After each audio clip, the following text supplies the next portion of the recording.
1,000 stars burned beyond the crystal walls of the Grand Hall. 200 diplomats from 6 species filled every seat. No one moved. No one breathed. At the center of the tribunal floor, a young man stood alone, 26 years old. No title, no allies, no lawyer beside him. Just a folded script in his jacket pocket and a photograph of his mother pressed against his chest. Above him, in the royal gallery, a queen watched from her throne, full regalia, crown catching the harsh light, her face revealing nothing, but her hands, hidden beneath ceremonial silk, were trembling, because 7 months ago, she had made a mistake. She had trusted him, and he had done something unforgivable. He had told her the truth. Now 12 judges waited for his answer. The script said one thing, his conscience said another. He reached into his pocket, and the galaxy held its breath. The courtroom was silent, not the comfortable kind of silence, not the kind that settles over a room when people are thinking. This was the kind that presses against your chest, makes your ears ring, makes your teeth ache. Declan Frost stood at the center of the interstellar tribunal, alone. His hands were steady, which was strange, because the rest of him was falling apart. 12 judges, 6 species, 240 spectators from across the known galaxy, and every single one of them was staring at the 26-year-old human who had somehow managed to insult a queen, betray an empire, and possibly destroy the most important diplomatic relationship Earth had ever built. The lead magistrate, a Korvathi with 4 eyes and no patience, leaned forward. Declan Frost, citizen of Earth, you stand before this tribunal charged with violation of royal protocol, breach of diplomatic trust, and complicity in the unauthorized extraction of sovereign Velrani resources. Declan swallowed. 3 charges. Any one of them could end his career. All 3 together could get him permanently expelled from interstellar space, which meant he'd spend the rest of his life on Earth, filing paperwork, answering phones, explaining to his mother why he came home from the stars after less than a year. And that wasn't even the worst part. The worst part was the woman sitting in the royal gallery, 30 feet above him, looking down with an expression he couldn't read. Queen Aveline of the Velrani Empire, the most powerful woman in this sector of the galaxy, the woman he had once called the most stunning person he'd ever seen, before he knew she was a queen, before everything went wrong. A voice cut through the chamber, female, clear, commanding. Stop. The magistrate paused. The chamber turned. Aveline was standing. And Declan thought, here it comes, the final blow, the queen herself delivering the verdict. Except she didn't look angry. She looked like someone about to tell a story. Before you judge this man, she said, you need to understand how we met. 7 months earlier, here's what you need to know about Declan Frost. He was nobody. Not in the self-deprecating way that interesting people say they're nobody. He was genuinely, actually, unremarkably nobody. 26 years old, born in a mid-sized city, average school, good grades but not extraordinary, no family connections, no political networks, no wealthy relatives who could make a call and open a door.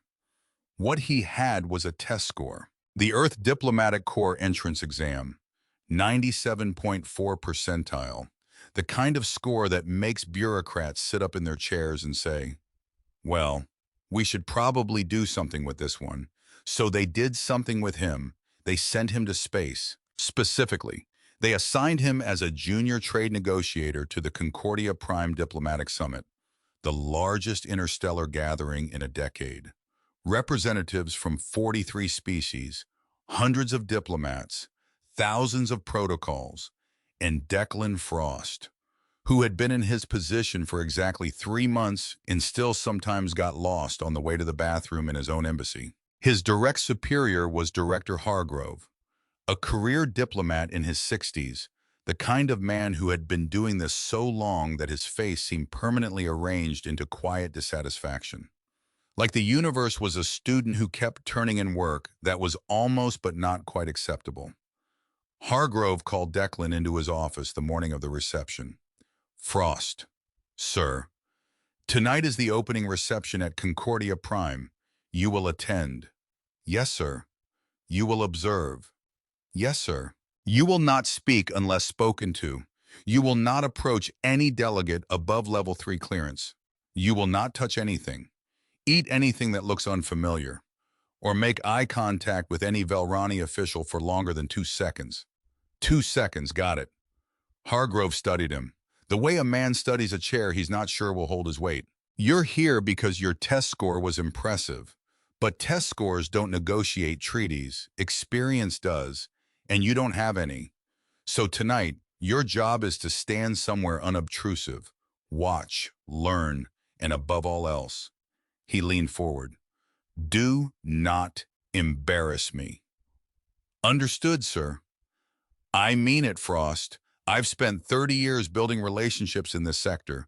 If you do anything, anything at all, that jeopardizes my standing with these delegations. He didn't finish this sentence. He didn't need to. Declan left the office and went to his quarters to get dressed. He stood in front of the mirror for 10 minutes, straightening his collar, adjusting his cuffs, trying to look like someone who belonged at an interstellar diplomatic reception. He did not look like someone who belonged at an interstellar diplomatic reception. He looked like a kid wearing his father's suit. Concordia Prime was stunning. That was the only word for it. The diplomatic compound sat on a plateau above a violet ocean. The sky had 3 moons, 3, each one a different size, casting overlapping silver light across the landscape like nature couldn't decide on a single spotlight. The shuttle had landed 2 hours before the reception. Declan had spent those 2 hours in his quarters, reviewing briefing documents, memorizing names he couldn't pronounce, practicing greetings in 3 languages he could barely speak, and having a slow, quiet, private panic attack. He wasn't supposed to be here. That thought kept circling, like a bird that wouldn't land. He wasn't supposed to be here. People like him, people from where he came from. They didn't end up at interstellar diplomatic summits. They ended up in offices, in cubicles, in jobs their mothers could describe to their friends without needing to explain what interstellar meant. But here he was, because of a test score, because someone in a government building looked at a number on a screen and decided that number was worth a chance. He straightened his collar one more time, took a breath, and walked out. The reception hall was enormous. Crystal walls that shifted color with the ambient temperature. Floors that seemed to pulse faintly with bioluminescent patterns. Chandeliers that weren't chandeliers at all, but living organisms, floating near the ceiling, emitting soft, warm light. And people, so many people, if you could call them all people. Korvathi delegates, 7 feet tall, 4-eyed, moving through the crowd with the casual authority of beings who had been doing interstellar politics since before humans discovered fire. Thelian traders, small, quick, their translucent skin showing the faint pulse of their circulatory systems. Velrani nobles, tall, elegant, those distinctive long ears, those striking angular features. Declan stood near the refreshment table, not because he was hungry, because it was the only place in the room where standing alone didn't look completely pathetic. You could always pretend you were deciding what to eat. Nobody questions a man studying a buffet, except he'd been studying this buffet for 20 minutes, and he still hadn't eaten anything, because half the items looked alive, and the other half looked like they might become alive if he touched them. He held a glass of something blue. He hadn't tasted it. He was using it as a prop, a shield, a reason to exist in this space without actually participating in it. Around him, conversations swirled in a dozen languages, laughter that sounded musical or mechanical, or like wind chimes being struck by small hammers. Diplomats greeting each other with gestures he didn't understand. Bows at specific angles. Hand movements that clearly meant something profound. Subtle positioning that indicated rank and relationship. He understood none of it. I was a man standing in the middle of an ocean, watching everyone else swim, and hoping that if he stayed very still, the current wouldn't drag him under. His earpiece crackled. Hargrove's voice. Frost, stop hovering near the food. You look like you're guarding it. Declan shifted 3 feet to the left. Better. Now stay there. Don't move. Don't talk. Just observe. Easy for Hargrove to say. He was across the room, deep in conversation with a Korvathi trade minister, laughing at the right moments, nodding with practiced sincerity, doing the thing that experienced diplomats do, which is making calculated behavior look completely natural. Declan couldn't do that. Declan could barely hold his glass without his hand shaking. 20 minutes passed. 30. He was considering the possibility that he could stand here for the entire 3-hour reception without speaking to a single person. That maybe this was actually the safest strategy. Hargrove said observe. I was observing, from a stationary position, near the food. This was fine. This was working. And then a voice. You look lost. He turned, and the first thing he thought, before protocol, before caution, before any of the careful diplomatic training he'd spent 3 months absorbing, the first thing he thought was, oh, she was Velrani, tall, almost his height, which meant she was tall for her species too. The long ears, the angular features, eyes that were somewhere between gold and amber, like honey held up to firelight. But it wasn't her appearance that stopped him. Not entirely. It was the way she stood, relaxed, amused, like she was the only person in this enormous glittering hall who wasn't performing. She wore simple formal attire, dark, elegant, but unadorned. No jewels, no medals, no ceremonial sashes or rank insignia. Compared to the other Velrani in the room, dripping with decorations and elaborate robes, she looked almost understated. He would think about this later, about how he should have noticed that detail, about what it meant. But in that moment, all he noticed was that someone was actually talking to him. That obvious, he managed a small smile, the self-deprecating kind, the kind that says, I know exactly how out of place I look, and I'm hoping that if I acknowledge it first, you'll be kind enough not to pile on. Fairly obvious, she said. You've been standing near that table for half an hour. I was told to observe. And you chose to observe the refreshments. They're very interesting refreshments. That one. He pointed at something gelatinous and pulsing.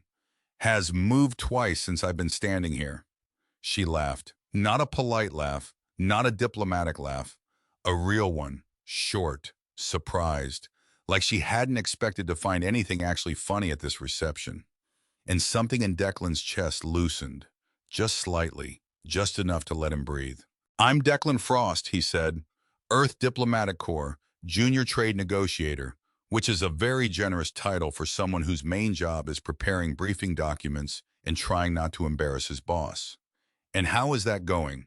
The not embarrassing him part. Yes. Ask me in 3 hours when this is over. She smiled again, and this time it reached her eyes, full, warm, genuine. First major reception, she asked. Is it that obvious? You're holding your drink like a shield. He looked down at his glass. She was right.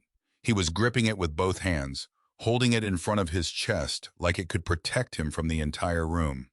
He lowered it, tried to hold it casually at his side. It did not look casual. What brings Earth's diplomatic corps to Concordia Prime, she asked. Trade negotiations. Earth is trying to expand commercial relationships across this sector. We're new to all of this. Interstellar commerce, multi-species treaties, the whole. He gestured vaguely at the room. Everything. And they sent you. They sent my boss. I'm the person who carries my boss's briefcase, but yes, technically, they sent me too. She leaned against the refreshment table. comfortable, like she'd decided this conversation was worth having. "What about you?" Declan asked. "What brings you here?" "Obligation," she said, with a slight smile that suggested a joke he didn't quite understand. "I'm required to attend these functions, but I find them more interesting when I can have genuine conversations instead of performing diplomatic protocols." "I wouldn't know about performing diplomatic protocols. I haven't learned enough of them to perform." "That might be an advantage." She said it simply, like an observation, but something in her tone, something subtle, suggested she meant it more than casually. They talked, not about politics, not about trade agreements, not about any of the things Declan assumed people discussed at interstellar diplomatic receptions. They talked about Earth. She wanted to know everything, not the diplomatic briefing version, not the carefully curated presentation of human civilization that Hargrove had drilled into his team. She wanted the real version. "How many languages?" she asked. "Over 7,000 historically, fewer now, but still thousands. On one planet, on one planet, and you still managed to cooperate long enough to reach the stars." "Barely," Declan said. "We spent most of our history fighting each other, over territory, resources, ideology. Which god was the right god? Which system of government was correct? Whether a particular piece of cloth represented freedom or oppression." "That sounds exhausting." "It was. It is. But here's the thing." He paused, thinking about how to say this. "The diversity isn't just our weakness. It's also the reason we're here. We had to learn to cooperate with people who think completely differently than we do, who look different, believe different things, want different outcomes, and we had to figure out how to build something together anyway." She was watching him, really watching, not the glazed polite attention of someone waiting for their turn to speak, but actual focus, like she was evaluating every word. "Go on," she said, "learning to work with each other across all those differences. That's what prepared us for this." He gestured at the room. "Other species, other civilizations. It's not that different, actually, just on a bigger scale. You believe that your history of conflict prepared you for interstellar diplomacy. I believe that learning to see people who are different from you as people, not as threats, not as problems to solve, but as people with their own perspective worth understanding. That's the skill, and humans have been practicing it, badly and slowly and with a lot of setbacks, for thousands of years." Silence for a moment. "That's not what most diplomats say," she said quietly. "Most species present their civilization as unified, harmonious, advanced. They hide their fractures. I'm not experienced enough to know what I'm supposed to hide." And she smiled at that. Wide, real. "No," she said, "you're not." 20 minutes became 30, 30 became 40. Declan almost forgot where he was, almost forgot the enormous crystal hall, the hundreds of dignitaries, the careful protocols he was supposed to be observing. He was just talking to someone who listened, who asked questions that went deeper instead of wider, who made him think about things he'd never been asked about. She asked about his family. "My mother was a teacher," he said. "High school history. My father left when I was 7. Not dramatically. No big fight. He just left. One morning the chair at the breakfast table was full. The next morning it wasn't." Why was he telling her this? He didn't tell anyone this. He'd known this woman for less than an hour. But something about her, the way she listened, without judgment, without that quick flicker of pity that people usually show when you mention a missing parent. She just listened, like she understood that some stories don't need a reaction. They just need a witness. "My mother raised me alone," he continued, "on a teacher's salary, which in my country is a polite way of saying we didn't have much. But she told me something I've never forgotten." "What?" "She said the most powerful thing you can give another person is your honest attention. Not advice, not solutions, just the act of truly seeing them." Silence, and then, very quietly, the Velrani woman said, "Your mother sounds wise." "She is. She'd be completely baffled by all of this." He gestured at the reception. "But she'd probably handle it better than I am." "You're handling it fine. I've been hiding near the refreshment table for most of the evening." "You were. And then you started having a genuine conversation, which is more than most people in this room will manage tonight." It happened naturally, one of those small shifts in conversation that you don't notice until after, like a river changing course by inches. She looked at him, head tilted slightly, that small smile playing at the corners of her mouth, and she asked, "Do you know who I am?" And Declan felt it, a flush of heat across his face, embarrassment, immediate and total. Because he didn't. He didn't know her name, didn't know her title, didn't know her position. He'd been so relieved to find someone willing to talk to the obvious newcomer that he'd forgotten the most basic protocol of any social interaction. He hadn't asked who she was. "No," he admitted. "I'm sorry, I should have asked at the beginning. I'm still learning diplomatic protocols, and I'm probably breaking a dozen of them right now." She didn't look offended. She looked curious. "What would you guess?" she asked, "based on our conversation?"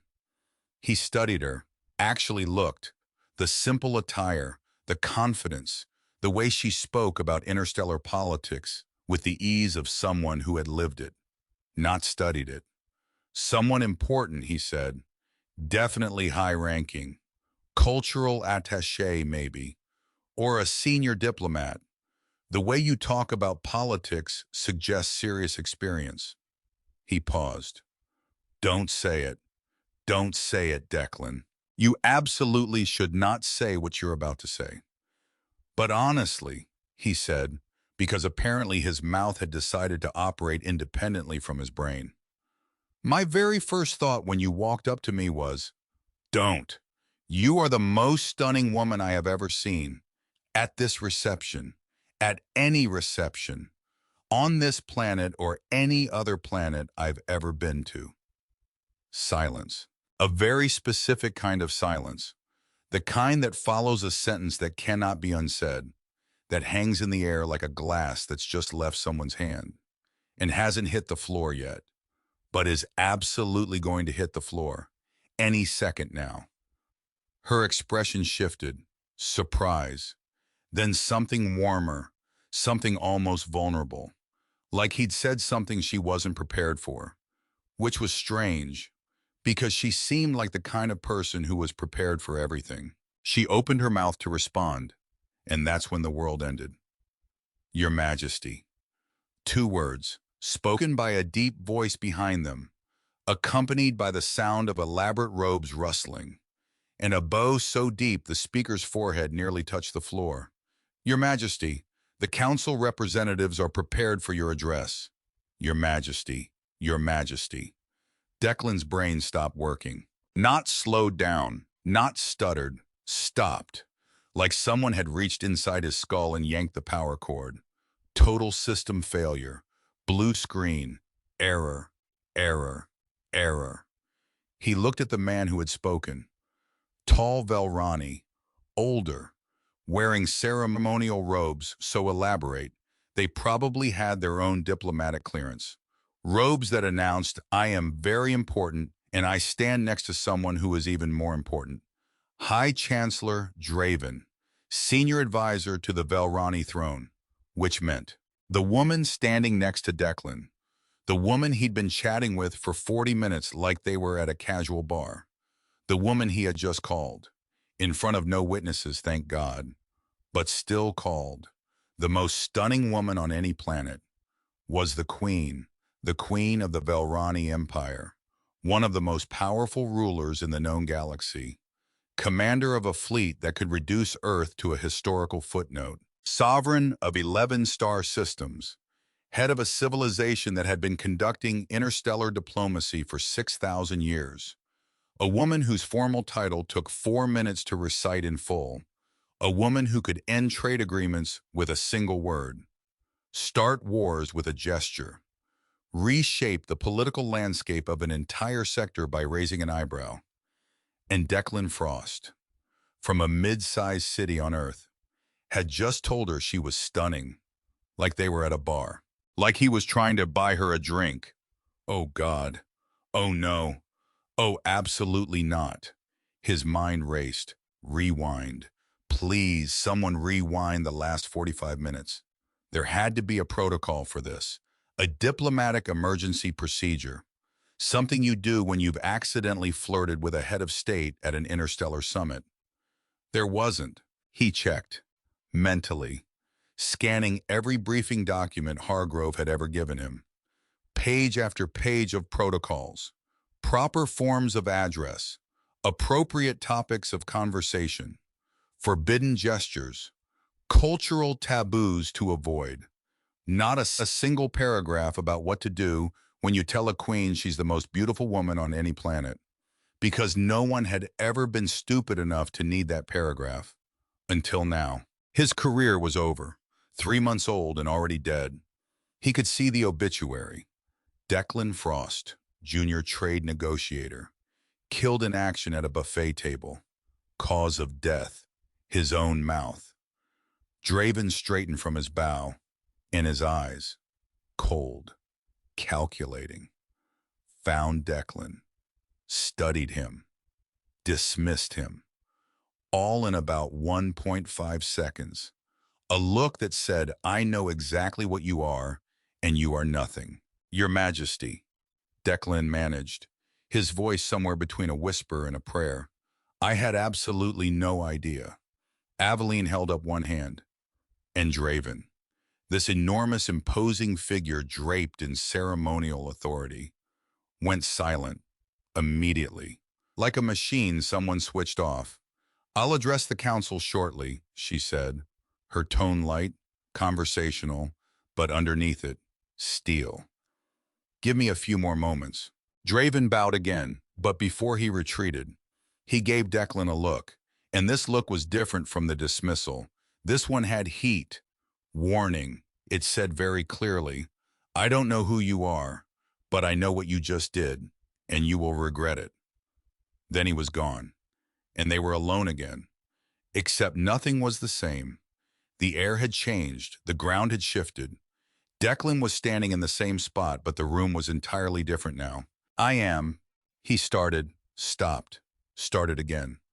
I am so incredibly sorry, Your Majesty. I should have recognized. I should have known. I should have. How? She asked, simply. We've never met, and I deliberately chose not to wear my formal regalia tonight. But I told a queen that she... He couldn't finish. The words were right there, but his mouth refused to complete the sentence, like his body had finally developed a self-preservation instinct. About 45 minutes too late. Beautiful, Aveline said.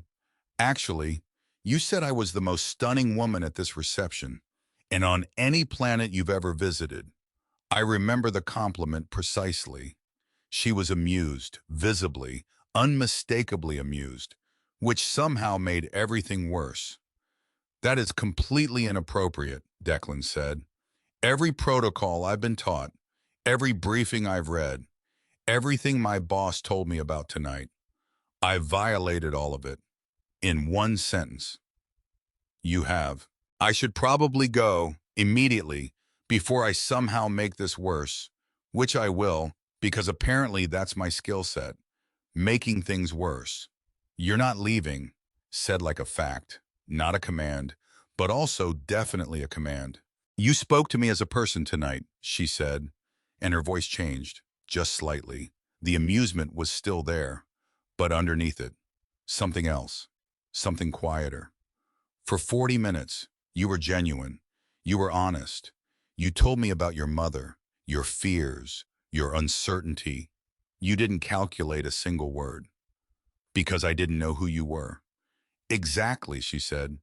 If you had known, would you have said any of those things? Of course not. I would have been careful, measured. I would have followed every protocol and said nothing real. And that, Aveline said, is exactly my point. She looked at him, and for a moment, the queen disappeared. The title, the power, the fleet that could reduce Earth to ash. All of it fell away, and she was just a woman who had spent an evening in genuine conversation and didn't want it to end. "Do you know what truth speaking is?" she asked. "I've read about it. In the cultural briefings, it's a Velrani tradition, speaking without fear of consequences, saying what you honestly believe regardless of who you're speaking to. It's more than a tradition. It's sacred, and almost no one practices it anymore because people are afraid of power, of consequences, of saying the wrong thing to the wrong person." She paused.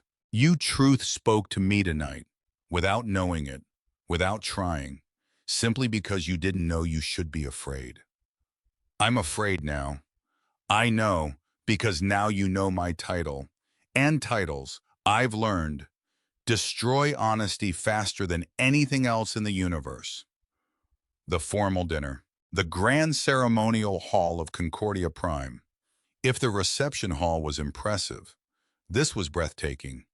A room built for history, vaulted ceilings that seemed to open directly onto the night sky, tables arranged in concentric rings, radiating outward from a central head table, like the rings of a target. Seating was determined by centuries of protocol, rank, species, diplomatic precedent, alliances, historical relationships. Every chair in that room represented something, communicated something, meant something. And Declan Frost, junior trade negotiator, 3 months into his first assignment, was seated at the head table, next to the Queen. I didn't know how this had happened. Well, he knew how. Aveline had told his supervisor, told, not asked, that Declan would be joining her as her personal guest. Director Hargrove had turned a color that Declan didn't think human skin was capable of producing, a grayish purple that suggested several organ systems failing simultaneously. "Your Majesty," Hargrove had managed, "that would be highly irregular. Mr. Frost is a junior negotiator. The seating protocols." "Will accommodate my personal guest," Aveline finished. "I'm quite certain my authority extends to choosing my own dining companions." It clearly wasn't a request. Hargrove bowed, shot Declan a look that contained approximately 17 different emotions, none of them positive, and retreated. So here Declan was, sitting at the head table, at the most important diplomatic dinner he would ever attend, next to the Queen he had accidentally flirted with. Every diplomat in the room was watching. He could feel their eyes, dozens of species, hundreds of individuals, all trying to figure out the same thing.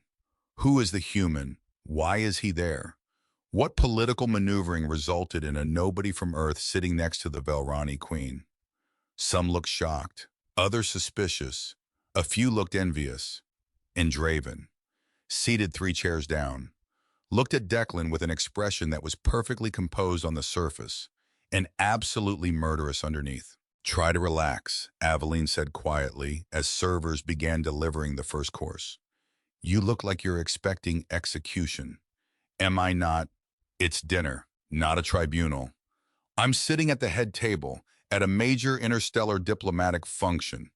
3 months ago, I was filing trade documentation in a basement office. And now you're having dinner with a queen, which is, I don't even have a word for what this is." "It's dinner," she said, "with someone who enjoyed your conversation and wanted to continue it. Nothing more complicated than that. Except you're the queen of the Velrani Empire, which makes everything more complicated. Only if you let it." She accepted wine from a server, took a sip, studied him with those amber eyes. "Tell me more about Earth," she said. "You were explaining human cultural diversity before we were interrupted. I'm genuinely curious." And so, despite everything, despite the watching eyes and the political implications and the career-threatening reality of his situation, Declan talked. He told her about continents, 7 of them, separated by oceans so wide that for most of human history, people on one side didn't even know the other side existed. Entire civilizations rising and falling without any awareness of each other. And then, When they finally met, the shock of discovering that humans could be so different from other humans. About how a person born on one side of a single planet could look different, sound different, believe entirely different things than a person born on the other side. Same species, same world, completely different experience of reality. He told her about languages that had no word for war, and languages that had 40 words for snow, about cultures that measured wealth in cattle, and cultures that measured it in stories told around fires, about people who built temples to the sun, and people who built temples to the rain, and how all of them, every single one, looked up at the same stars and wondered if someone was looking back. It sounds chaotic, she observed. It is, sometimes beautiful chaos, sometimes just chaos, but that's the point. We didn't get here because we agreed on everything. We got here because we learned to build bridges across the disagreements. And now you're building bridges with entirely different species. Now I'm sitting at a head table because I accidentally told a queen she was stunning, which is either the worst bridge building in diplomatic history or the best. I honestly can't tell. She laughed, and this time, several heads turned, because apparently, queens don't laugh at formal dinners. Not like that. Not genuine and unguarded and full. Draven's expression tightened. Dessert was served. Some kind of luminescent pastry that tasted like honey and electricity. Declan had stopped trying to identify the food 2 courses ago. He was just eating whatever appeared in front of him and hoping none of it would kill him. The conversation had continued through the entire meal, ranging wide, going deep. She asked about his life, his family, why he'd chosen diplomatic work. And he found himself being honest, more honest than he should be, admitting his insecurities, his fear that he wasn't smart enough or experienced enough for any of this, his genuine awe at being part of something so much bigger than himself. You're refreshingly self-aware, Aveline said. Most young diplomats project confidence they don't possess. Is that the smart thing to do? It's the expected thing, but expected and smart aren't always the same. And then, without warning, she stood. The entire hall went silent. When a queen stands at a formal dinner, everyone notices. Conversations died. Forks stopped. Glasses were set down. 240 pairs of eyes. Focused. I have an announcement, Aveline said. Her voice carried perfectly. The hall's acoustics were designed for moments like this, every word reaching every corner. As of this evening, I am appointing Declan Frost of Earth's Diplomatic Corps as special liaison between Earth and the Velrani throne. Silence. Absolute, total suffocating silence. Declan's wine went down the wrong pipe. He coughed, tried to stop coughing, coughed harder. His eyes watered. His face turned red.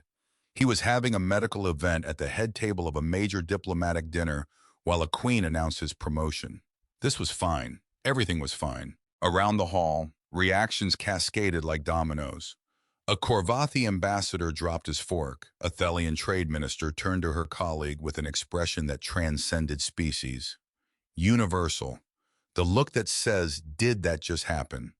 A group of senior Earth diplomats, people who had spent decades working toward relationships with the Velrani, stared at Declan with a mixture of confusion and something that might have been betrayal. How? Their faces said, how did this kid, this nobody, get in one evening what we've been working toward for years? Hargrove, across the room, looked like a man watching a building collapse, unsure whether to run toward it or away from it. His hand gripped his napkin so hard the fabric was wrinkling permanently. 30 years of careful, measured, strategic diplomacy. And the biggest breakthrough in Earth-Velrani relations had just been achieved by a 26-year-old who told the queen she was pretty. The universe had a sense of humor, and it was not kind. Draven stood. Your Majesty. His voice was measured, controlled, but his eyes were burning. This is unprecedented. Mr. Frost is a junior negotiator with no experience. He has been in his position for 3 months. He has no understanding of Velrani culture, no background in imperial diplomacy, and his behavior this evening. He paused, letting the implication hang. His behavior suggests a fundamental lack of respect for our traditions. The hall held its breath. Aveline turned to face Draven, and something shifted, something subtle but unmistakable. She was no longer the woman Declan had been talking to. She was the queen, and the difference was terrifying. Mr. Frost, truth spoke to me tonight, she said, her voice calm, level, carrying the weight of absolute authority. He addressed me without fear, without calculation, without political maneuvering. He spoke to me as a person, not as a symbol. She paused. According to Velrani law, truth-speaking is an act of sacred honor, not an insult. Draven's jaw tightened. Truth-speaking requires intent. The human didn't even know who you were, which makes his honesty even more remarkable. He wasn't performing sincerity for political advantage. He was simply being sincere. She turned back to the hall. Mr. Frost has demonstrated the single most important quality I require in a liaison between our peoples, the ability to see past titles and speak to the person beneath them. That quality is rare, and I intend to use it.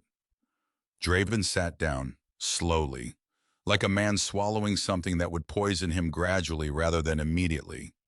But his eyes found Declan, and the message was clear. This isn't over after the dinner. Hargrove found Declan in the corridor. The older man looked like he'd aged 10 years in 3 hours. His face was gray. His hands were shaking slightly. The careful diplomatic composure he'd maintained for 30 years was cracking at the edges. Frost. Sir, what did you do? I'm not entirely sure. You sat at the head table, with the Velrani queen, at the most important diplomatic dinner this decade. Yes, sir. And she appointed you, as special liaison to the throne. Yes, sir. You've been in this job for 3 months. Yes, sir. Hargrove stared at him, a long, searching, slightly desperate stare. What exactly did you say to her? Declan considered lying, considered softening it, considered any version of the truth that didn't sound completely insane. I told her she was the most stunning woman I'd ever seen, he said, before I knew she was the queen. Silence. Hargrove closed his eyes, opened them, closed them again, like he was hoping the universe would reset between blinks.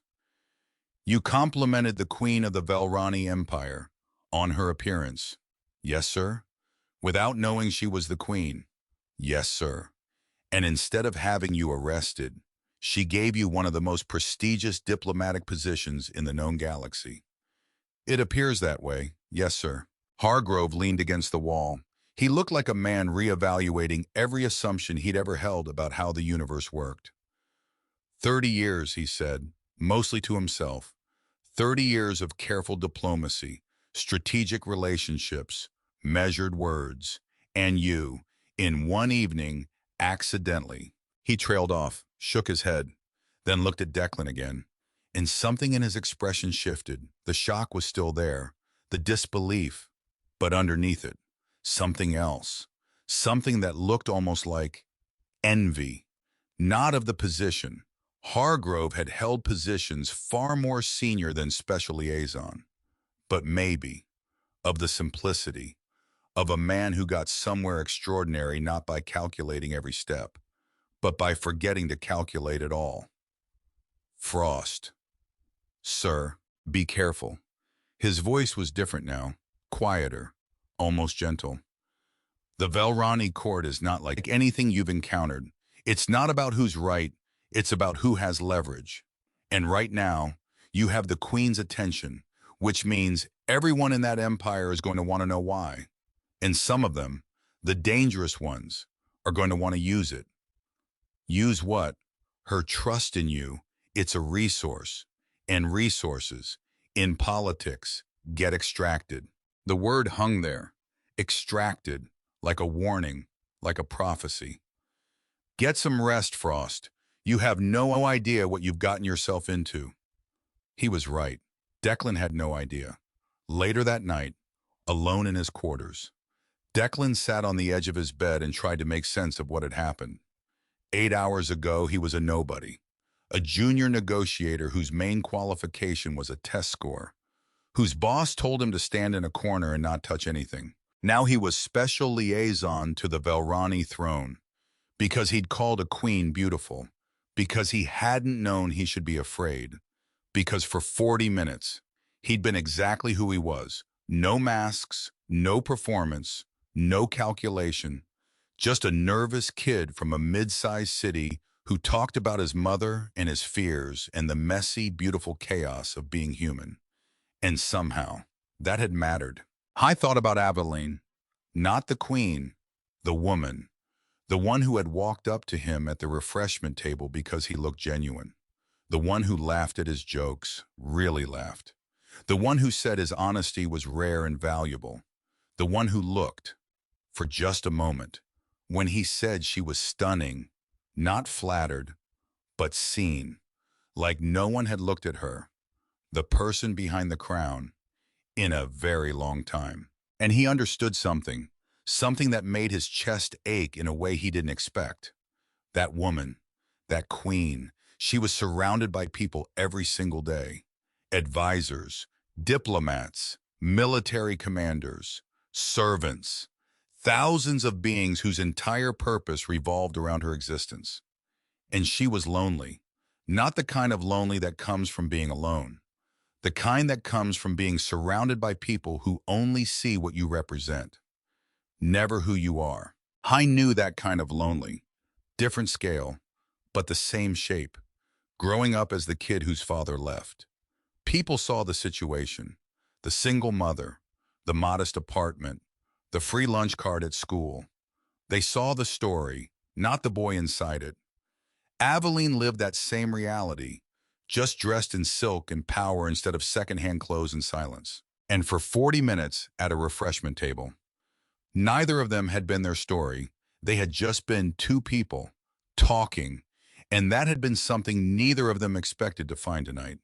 He thought about Draven, that cold stare, the barely contained fury, the calculated opposition. This isn't over. And he thought about what Aveline had said, about truth-speaking, about how people fear saying what they believe because power makes honesty dangerous. She was right. If he'd known who she was, he never would have been honest. He would have been careful, measured. He would have said exactly the right things in exactly the right order. And she would have spent another evening talking to someone who saw the queen instead of the woman. Declan lay back on his bed, stared at the ceiling, 3 moons casting silver light through his window. He had no idea what would happen next, but he knew one thing. He had told the truth, not because he was brave, not because he was strategic, but because he was simply, completely, honestly himself, and for the first time in his 26 years. That had opened a door he didn't know existed. Outside, in the corridor of the diplomatic compound, High Chancellor Draven stood in the shadows. He was making a call, encrypted, private, a communication that doesn't appear in official records. "The Queen has appointed a human," he said, his voice flat. "A child, a nobody. She's made him special liaison." A pause, listening. "No, it's not a threat. Not yet. But it's an opportunity." Another pause. "A human with no experience, no allies, no understanding of what he's walked into. He's alone, vulnerable, and he has the Queen's trust." Draven smiled, and it was a smile that had nothing to do with happiness. Trust can be weaponized, and weapons, eventually, are meant to be used. He ended the call, straightened his robes. Draven had served the Velrani throne for 40 years. He had watched 3 rulers rise and 2 fall. He had navigated wars, betrayals, coups that never made it into the history books because he had ended them before they began. He understood power the way a surgeon understands a body. Every nerve, every pressure point, every place where a single cut could bring the whole system down. And this boy, this human child with his earnest eyes and his accidental honesty, he had just been handed a key to the most important door in the Empire, a key he didn't know how to use. But Draven did. He walked back into the light, his smile perfectly composed, his mind already 3 moves ahead. The game was just beginning. The Velrani homeworld was called Athara, and it was nothing like Concordia Prime. Concordia was built to impress, designed to overwhelm, a showcase for diplomacy and spectacle. Athara was something else entirely. It was real. The capital city rose from a vast emerald plain, towers of dark stone and living crystal, organic architecture that looked like it had grown from the ground rather than been built on top of it. Rivers running through the streets, actual rivers, clear water flowing through channels carved into the stone centuries ago, bridges arching over them, covered in moss and flowers that bloomed in colors Declan had no names for. He arrived 3 days after the reception at Concordia Prime, shuttle landing on a platform overlooking the Imperial Palace, which wasn't a palace in the human sense. No walls, no gates, no fortress mentality. Instead, a series of interconnected towers and open courtyards, rising from the center of the city like a crown made of stone and light. The message was clear. The ruler doesn't hide behind walls. The ruler stands in the open, visible to all. It was beautiful and terrifying, in the way that anything truly exposed is terrifying. Declan stepped off the shuttle carrying one bag, everything he owned that mattered, which wasn't much. A change of clothes, his diplomatic credentials, a photograph of his mother that he kept in his jacket pocket, creased from handling, the edges soft from being touched too many times. Her face, smiling, standing in front of her classroom, the safest place Declan had ever known. Now 3-star systems and a lifetime away. And a briefing document from Hargrove that was 47 pages long and essentially boiled down to one sentence. Don't mess this up. Captain Lysara met him at the landing platform. She was Velrani, obviously, but different from Aveline in almost every way. Where Aveline was warmth and quiet amusement, Lysara was ice, sharp features, sharp eyes, sharp everything. She wore the uniform of the Imperial Guard, dark armor trimmed in silver, a weapon at her hip that Declan couldn't identify but knew instinctively he didn't want pointed at him. She looked at Declan the way a cat looks at something it hasn't decided whether to eat or ignore. Declan Frost. That's me. I am Captain Lysara, commander of the Queen's Personal Guard. 42 years of service, 3 wars, 2 assassination attempts, 1 successful one that wasn't successful enough. She let that settle. I am responsible for Her Majesty's safety, her security, her well-being. Do you understand what that means? It means you're very good at your job. It means if you do anything to harm her, physically, politically, emotionally, I will personally ensure you regret it for whatever remains of your very short life. Declan blinked. Was that a threat? It was a promise. Threats are uncertain. I don't deal in uncertainty. She turned and walked toward the palace, not checking to see if he followed, because she didn't care if he followed. She had said what she needed to say.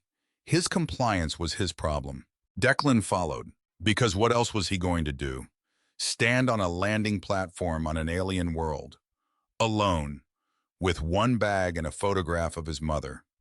He followed. The first month was brutal, not physically, though there was plenty of that too. Walking the endless corridors of the palace, climbing stairs designed for Velrani legs, which were longer than human legs, attending ceremonies that lasted 6 hours, standing in formal positions that made his back scream and his knees beg for surrender. But the real brutality was cultural. Velrani, society operated on layers, visible layers and invisible ones. What someone said, What they meant by what they said, what they meant by the way they said it, what they didn't say, and what the absence of saying it communicated. It was like trying to read a book written in 5 languages simultaneously, where the spaces between the words were just as important as the words themselves. Declan studied. Every night, after his official duties ended, he sat in his quarters with documents and recordings and cultural analyses, learning the Velrani language. Not just the words, the tones, the silences, the way a sentence could change meaning entirely based on which syllable received emphasis. He learned about their history, 6,000 years of civilization, compared to Earth's stumbling few thousand. They had already built and lost empires while humans were still figuring out agriculture. They had navigated internal wars, species-wide philosophical crises, technological revolutions that reshaped their understanding of existence itself. And through all of it, truth-speaking remained sacred. The tradition was older than the empire itself.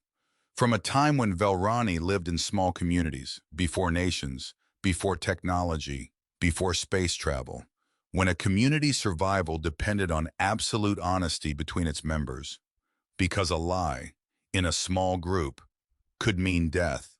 A lie about food supplies could mean starvation. A lie about threats could mean ambush. So they developed truth-speaking, a practice, a ritual, a way of being that said, in this space between these people, only truth exists. But as the civilization grew, as power concentrated, as hierarchies formed, truth-speaking became dangerous, because telling a king his strategy was flawed could cost your head. Telling a general his army was weak could cost your freedom. The more power someone held, the less truth they heard, until truth-speaking became what it was now. Sacred in theory, extinct in practice, something everyone honored, and almost no one did. Declan understood this, intellectually. What he didn't understand, not yet, was what it felt like to live it. He made mistakes, constantly, embarrassingly. In his second week, he accidentally used a greeting reserved for mourning ceremonies during a trade meeting. 3 Velrani officials stared at him like he just announced he was carrying a contagious disease. Lysara, who was always nearby, always watching, pulled him aside afterward with a look that suggested she was reconsidering her earlier promise to end him quickly. Perhaps slowly would be more educational. In his third week, he bowed to a junior aide at the wrong angle, which apparently communicated romantic interest. The aide, a young Velrani man barely out of academy training, spent the next 4 days avoiding Declan with a mixture of panic and flattery that was almost touching. It took Lysara, in a very uncomfortable conversation, and a formal clarification written in 3 languages, to resolve. "How do you people survive childhood?" Declan asked Lysara one evening. Exhausted, after accidentally insulting a chef by complimenting her food with the wrong hand gesture. Every movement means something. Every word has 6 interpretations. I'm terrified to breathe in case exhaling through the wrong nostril declares war on someone. Lysara looked at him, and for the first time, the corner of her mouth twitched. Not a smile, not yet. But the ghost of one, the idea of one, passing through on its way somewhere else. "You're not wrong about the breathing," she said. "The left nostril is considered aggressive in formal settings." "You're joking." "I am, but the fact that you believe me tells you everything about your current state of cultural competence." It was the closest thing to a joke Lysara had ever made in his presence.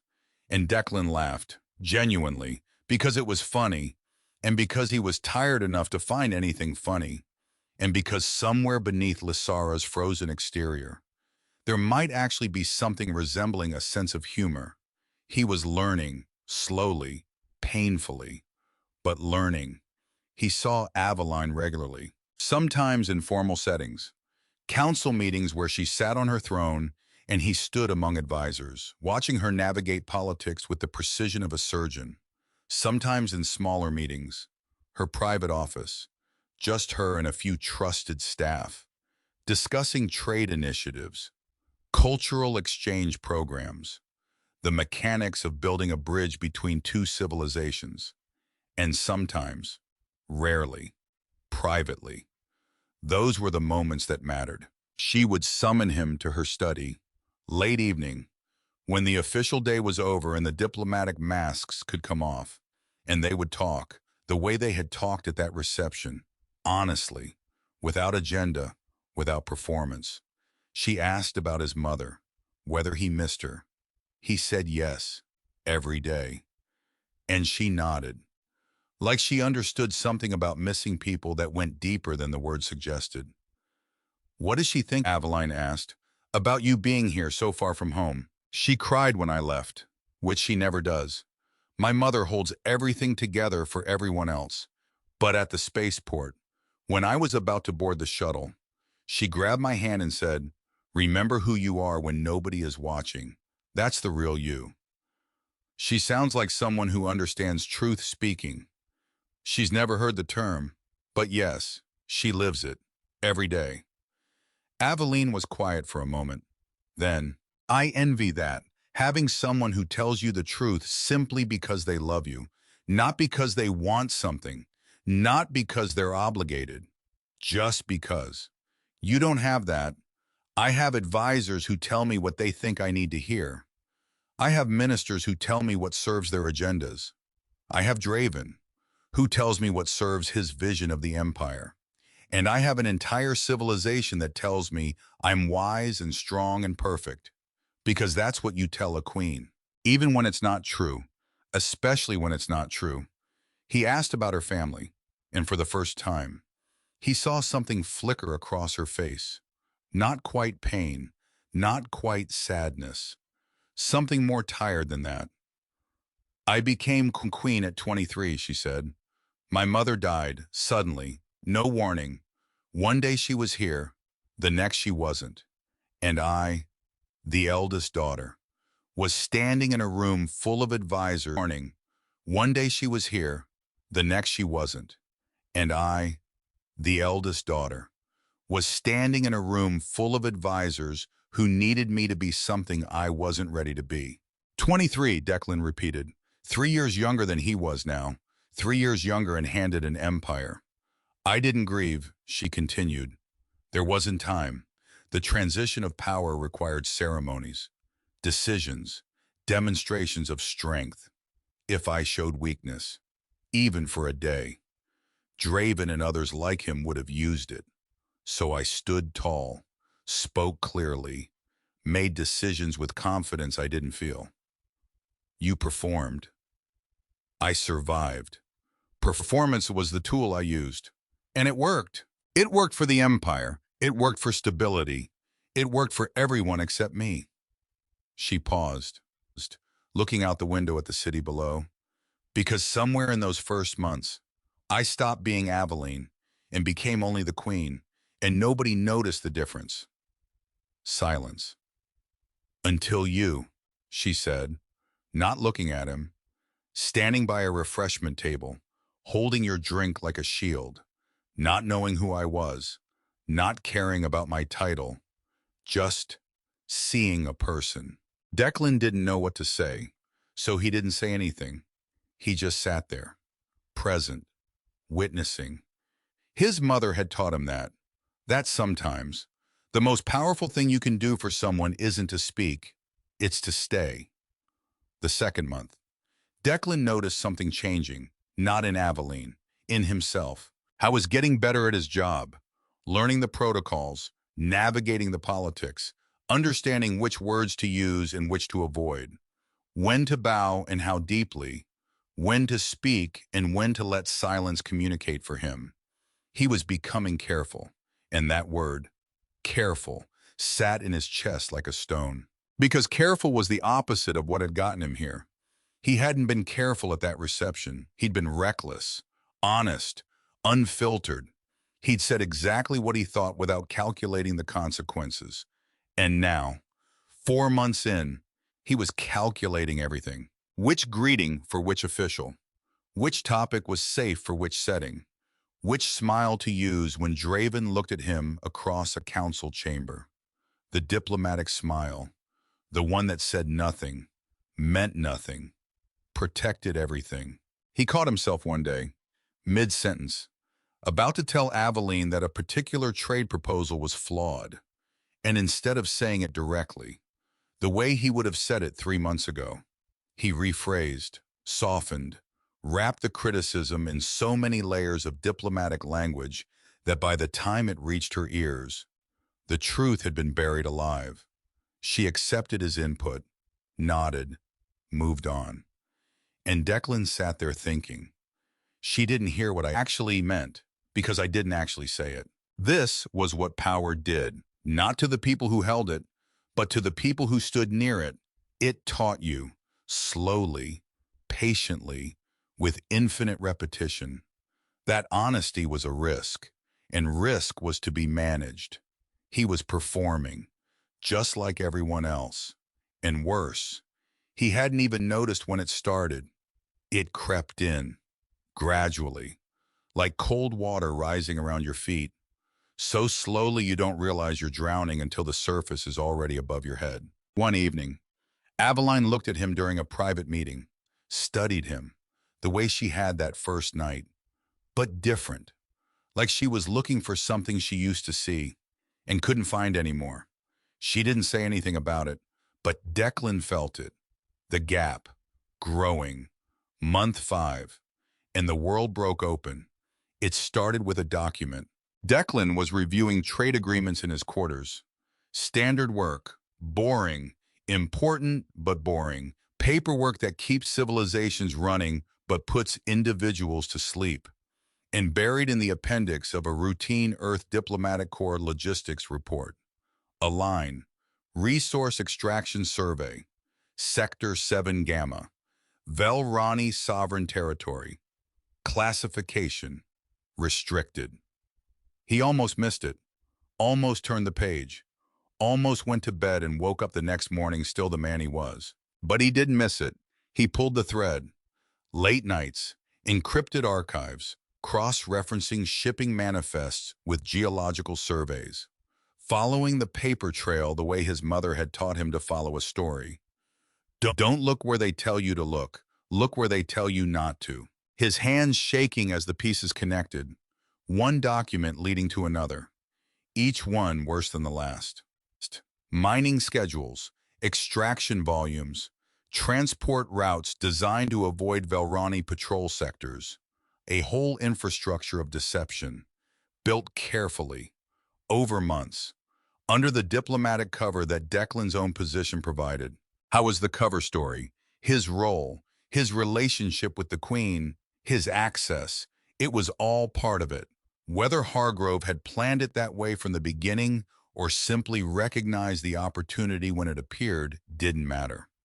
The result was the same. Declan's honesty was being used to hide Earth's dishonesty.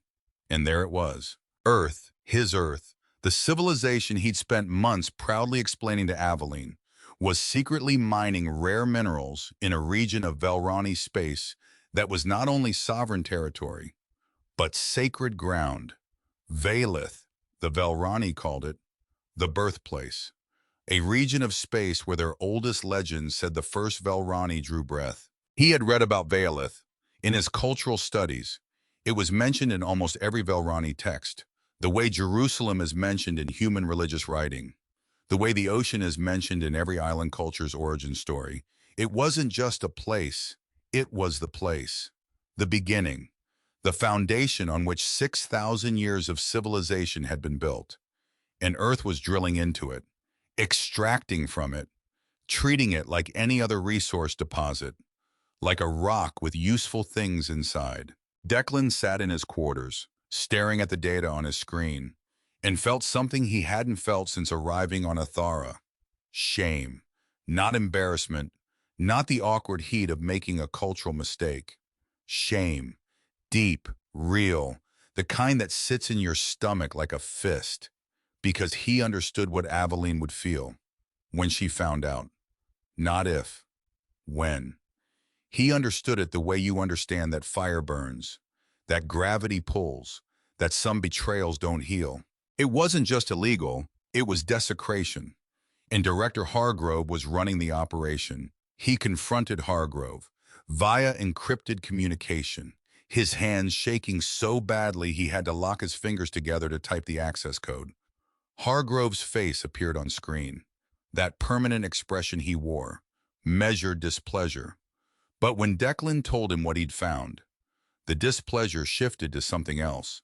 Not surprise, not shock, annoyance. "You weren't supposed to find that," Hargrove said. "It was in your logistics report, buried in a classified appendix, which means you've been accessing files above your clearance level. Is that really your concern right now? Earth is mining sacred Velrani territory. If Aveline finds out." "The Queen," Hargrove corrected. Cold. "Not Aveline. She's the Queen, and you do well to remember that. You're not her friend Frost. You're a diplomatic asset." The word hit like a slap. Asset. Not a person, not a colleague, not even a pawn. An asset. Something to be deployed, utilized, depreciated over time and eventually written off. "This operation," Hargrove continued, "has been authorized at the highest levels of Earth's government. The minerals in that region are essential for our defense infrastructure. Without them, Earth remains vulnerable to any species with superior technology, which is, in case you've forgotten, every species. But it's their sacred ground. It's rocks in space, with useful minerals inside them. The Velrani assigned spiritual significance to those rocks thousands of years ago. We're assigning strategic significance now. Priorities change. You can't actually believe that. What I believe is irrelevant. What matters is what protects 8 billion people on Earth. You think morality is simple. Frost, you think truth is some clean, bright line you can see from space. It's not. Morality is choosing between bad options, and I chose the option that keeps my species alive. By desecrating another species' most sacred territory, while their queen trusts us. Trust. Hargrove said the word like it tasted sour. Trust is what diplomats sell to each other while the real work happens behind closed doors. "You've been in this job for 5 months. I've been protecting Earth's interests for 30 years. You don't get to lecture me about the right thing." Pause. Long, heavy. Both of them knowing they'd crossed a line that couldn't be uncrossed. "Here's what's going to happen, Frost. You're going to forget you saw that document. You're going to continue your work as special liaison. You're going to maintain the Queen's trust. And when the mining operation is complete and Earth has what it needs, we'll renegotiate the trade agreements with enough leverage to ensure Earth's security for the next century. And if I tell her, then you'll be recalled, charged with accessing classified materials, court-martialed, and your mother, the teacher on the modest salary, will spend her retirement watching her only son's career and reputation destroyed." Silence. Long. Heavy. "This is bigger than you, Frost. Bigger than your conscience. Bigger than whatever you think you feel for that queen. This is about survival. Our survival. As a species." The screen went dark, and Declan sat alone, in his quarters, on a world that wasn't his, staring at a wall, trying to remember who he was. He didn't tell Aveline, not that night, not the next day, not the day after that. He told himself he needed time, needed to think, needed to find the right way to handle this. The diplomatic way, the careful way. But that was a lie, and he knew it. He was afraid. Afraid of losing his position, his career, his mother's pride, everything he'd built in these 5 months. Everything that had grown from that accidental, honest moment at a refreshment table. The truth had gotten him here. And now, the truth could take it all away. Every day, the secret grew heavier, like a physical weight, added to his body each morning when he woke. Still there each night when he lay in bed staring at a ceiling that had become a map of his failures. Day 4 of the silence. He sat across from Aveline during a trade review meeting. She was discussing economic projections. her voice calm, clear, professional. And he thought, I know something that would shatter you, and I'm sitting here pretending I don't. Day 9. A ceremony honoring Velrani veterans. Aveline standing before her people, speaking about sacrifice, about those who gave everything to protect what mattered, and Declan standing behind her, thinking about Valeth, about drills cutting into sacred ground while the Queen gave speeches about honor. Day 15, a private dinner, just the two of them. Aveline laughing at something he said, and the laugh cutting through him like glass. Because it was real. Her trust was real, and his silence was making it into something built on a lie. So he was silent, day after day, meeting after meeting, sitting across from Aveline, looking into those amber eyes, and carrying a secret that burned in his chest like a coal he couldn't put down and couldn't swallow. He noticed things changing. His laugh became forced. His conversations with Aveline became shorter, more guarded. He started avoiding her private meetings, finding excuses, scheduling conflicts, paperwork that needed attention. She noticed. Of course she noticed. She noticed everything. You've been distant, she said one evening, casual, like an observation about the weather. Busy, he said. The trade documentation for the new agreement, it's complex. Busy, she repeated, and something in the way she said it, the way she held the word in her mouth before letting it go, told him she didn't believe it. Not for a second, but she didn't push. Queens don't push. They wait. Because they know that eventually, the truth reveals itself, whether you want it to or not. 3 weeks into his silence, Draven came, not to the palace, to Declan's quarters, late at night, uninvited, unannounced, appearing at his door like a shadow that had learned to knock. Declan opened the door and found the High Chancellor standing in the corridor, robes immaculate, expression pleasant, which was terrifying, because Draven was never pleasant. May I come in? It wasn't a question. Draven was already walking past him, into the room, looking around with the casual assessment of a man inventorying someone else's life. Modest quarters, Draven observed, for someone holding such an important position. What do you want? Directness. How refreshing. How very human. Draven sat down, uninvited. I'll be equally direct. I know about Earth's mining operation in Valeth. Declan's blood went cold. Not cool. Cold. The temperature of deep space. I don't know what you're... Please, Draven raised a hand. Don't insult me with denial. I've known about the operation for weeks. My intelligence networks are considerably more sophisticated than your Director Hargrove gives them credit for. Silence. Declan standing, Draven sitting, the power dynamic established without a word. Here's what interests me, Draven continued. The Queen doesn't know. Her intelligence hasn't caught it yet, which means right now, in this moment, there are exactly 3 people in this empire who hold this secret. Hargrove, you, and me. What do you want? Declan repeated, flat, because he already knew. I want what I've always wanted. What's best for the Velrani Empire? No, you want what's best for you. Something flickered in Draven's eyes. Brief, dangerous. A predator recognizing that its prey had teeth. They're the same thing, Draven said smoothly. The Queen is idealistic. She believes in bridges between species, cultural exchange, partnership. But the universe doesn't reward idealism. It rewards strength, pragmatism, control. He leaned forward.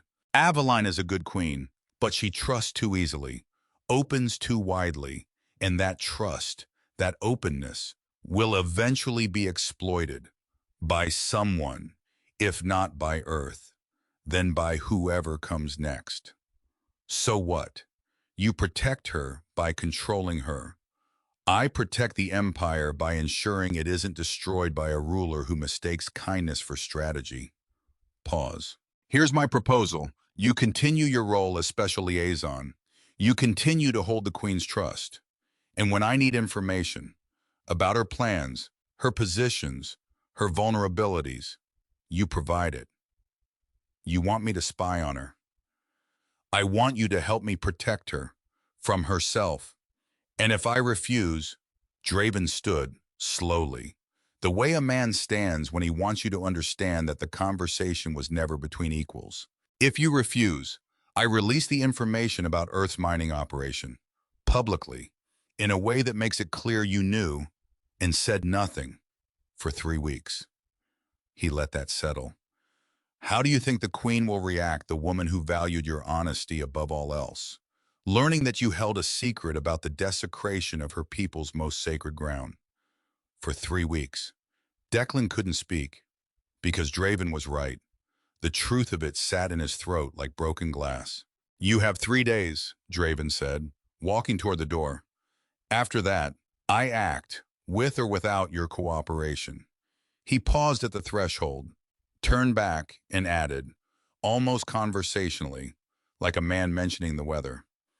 You know, I actually admire what you did at that reception, telling the Queen she was beautiful. Most men would have been too afraid, or too calculating. You were neither. You were simply honest. His expression shifted, darker, colder. But honesty without wisdom is just recklessness. And recklessness, in my experience, gets people hurt, not the reckless ones, the people standing close to them. The door closed, and Declan was alone, again, with a choice that had no right answer: spy on the woman who trusted him, or watch her learn that he'd been hiding the worst kind of betrayal. He sat on his bed, hands pressed against his face, trying to think, trying to find a third option, a way through that didn't end in destruction. Tell Aveline now Draven would spin it, would say Declan only confessed because Draven forced him, which was half true and half truths. Declan was learning, were more dangerous than full lies, because they were harder to disprove. Go to Lysara, she would protect Aveline, but she would also destroy Declan, without hesitation, without regret. Lysara's loyalty was to the Queen, not to truth, not to fairness, to the Queen. Contact Earth Hargrove would recall him immediately, and the mining operation would continue, with someone more compliant in Declan's place, someone who wouldn't ask questions, wouldn't check appendices, wouldn't lose sleep over sacred ground being turned into raw materials. Every option led somewhere terrible. And the one option he kept coming back to, the one that sat in his chest like a heartbeat he couldn't quiet: tell the truth, accept the consequences, let the pieces fall. But that was easy to think, harder to do, because the pieces wouldn't just fall on him, they would fall on Earth's diplomatic standing, on the trade agreements that affected millions of people, on his mother, sitting in her apartment, proud of her son who was doing important work among the stars. Hargrove's words from months ago echoed: trust can be weaponized, and weapons eventually are meant to be used. He hadn't understood then. He understood now. He chose. 2 days after Draven's visit, Declan made his decision. He would not spy. He would not be a weapon. He would not be used. He would tell Aveline everything: the mining operation, Hargrove's involvement, Draven's blackmail, his own 3 weeks of cowardly silence, all of it. He requested a private meeting, through official channels, proper protocol, because this wasn't a casual conversation. This was a confession. The meeting was scheduled for the following morning. It never happened. Aveline found out on her own. Velrani intelligence, working independently of Draven's networks, intercepted an encrypted communication between Earth mining vessels in the Valeth region. The interception was brought directly to the Queen. Standard protocol for matters involving sovereign territory. Declan learned this when he was summoned. Not invited, summoned. To the throne room, at midnight, by Captain Lysara herself, who appeared at his door with 2 guards, and an expression that could have frozen a star. "The Queen will see you," Lysara said. "Now." "What happened?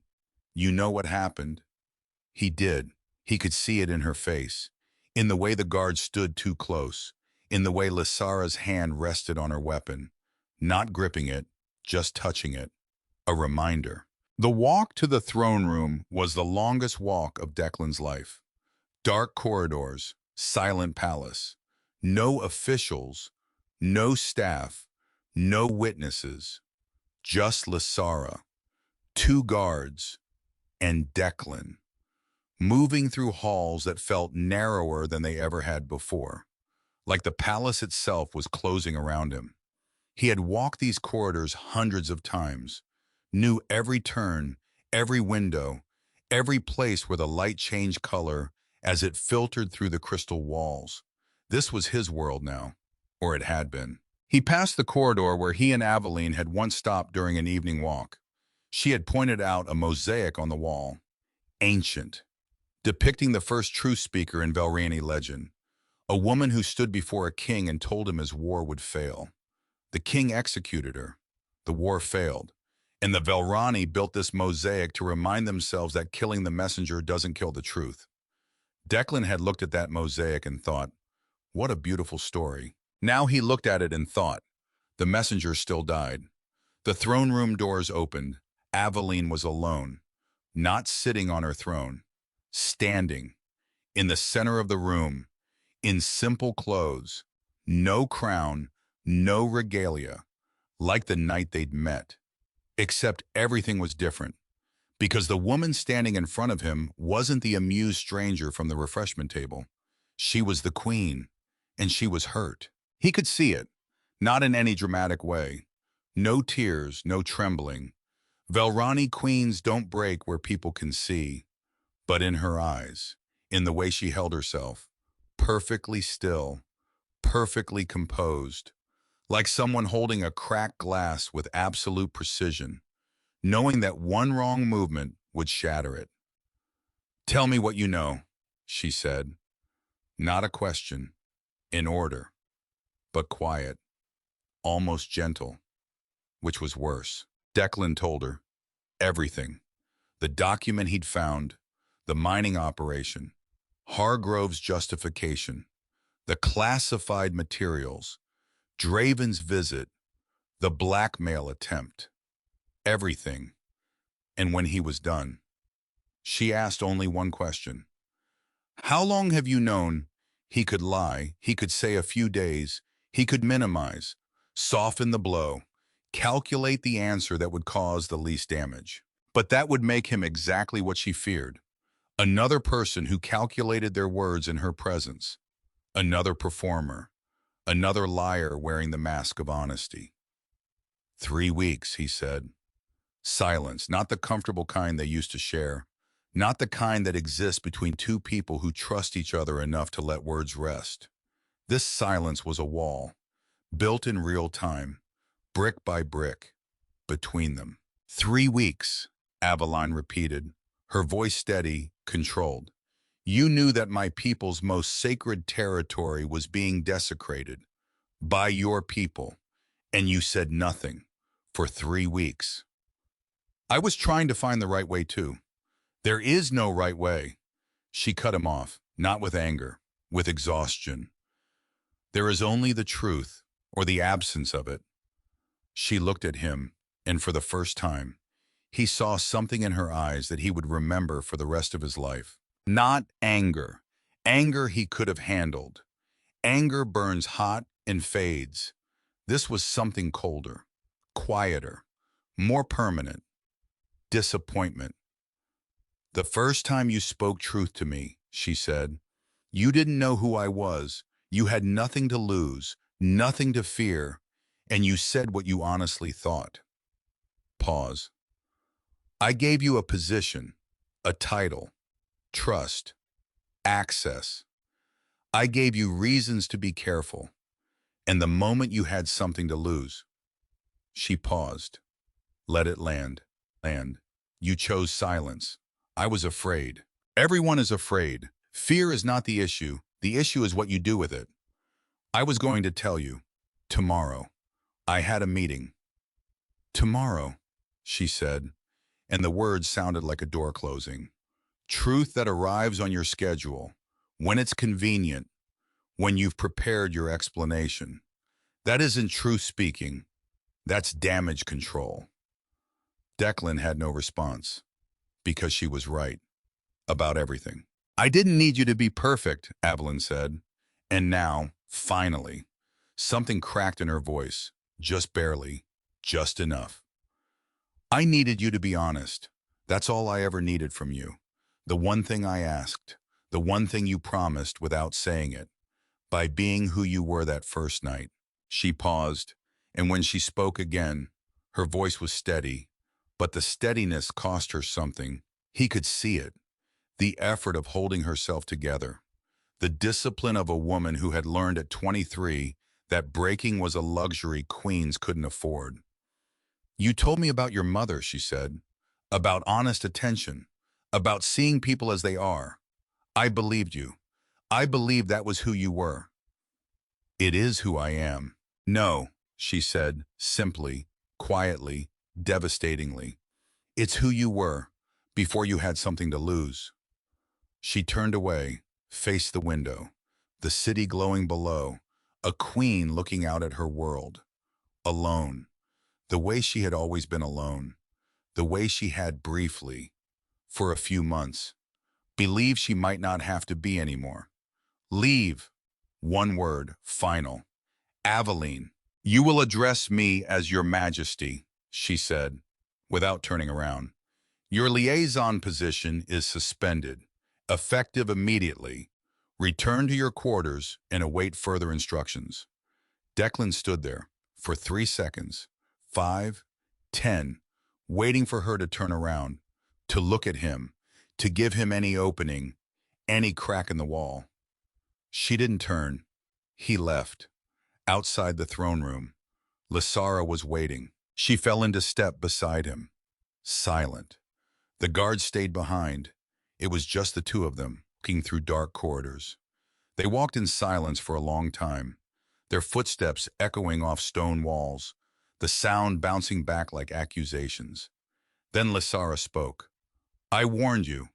You did. I said if you harmed her, I would ensure you regretted it. I remember. Do you regret it? More than anything I've ever done. Silence, more walking, then. She's not angry about Earth, Lysara said, quietly, like she was sharing something she shouldn't. She expected something like this eventually, from some species, some government, some politician prioritizing resources over respect. That's politics. She understands politics.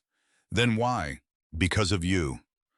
Lysara stopped walking, turned to face him, and for the first time, he saw something in her expression that wasn't ice, wasn't threat, was almost pity.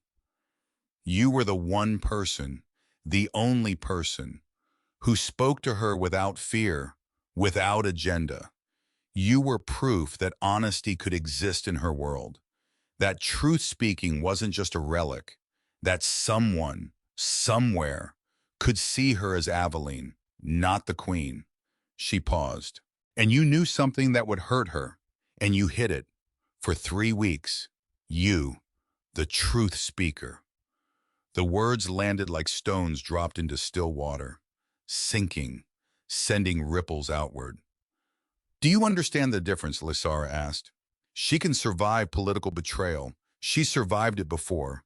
But the person she trusted to be honest, the person whose honesty she built a new kind of hope around, that person choosing silence. She didn't finish the sentence. She didn't need to. Declan understood. He hadn't just kept a secret.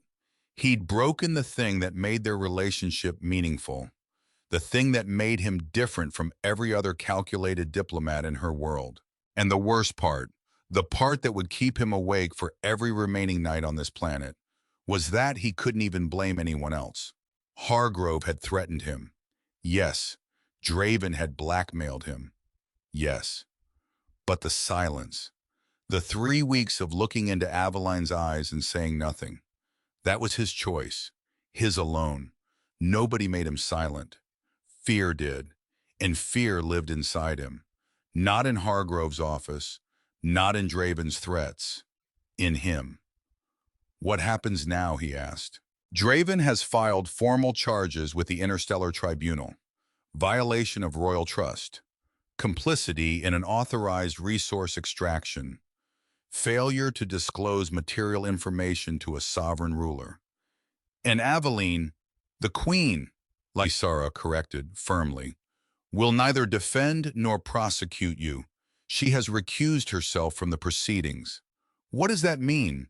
It means you're alone, Lysara said, which, I imagine, is exactly what you deserve. She turned and walked away, her footsteps fading down the corridor, getting softer and softer, until there was nothing, just silence, and Declan, standing in a dark hallway, on a world that wasn't his, carrying the weight of every word he should have said, and didn't.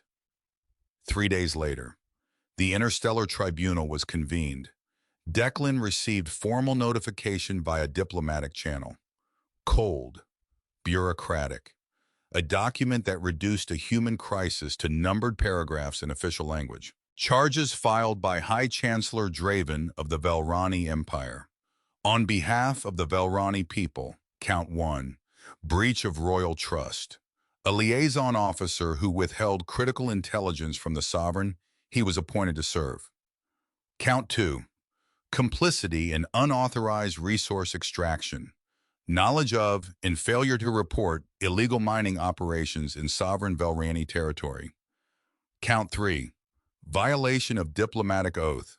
Failure to act in the interests of interstellar peace and cooperation. Tribunal date, 14 days.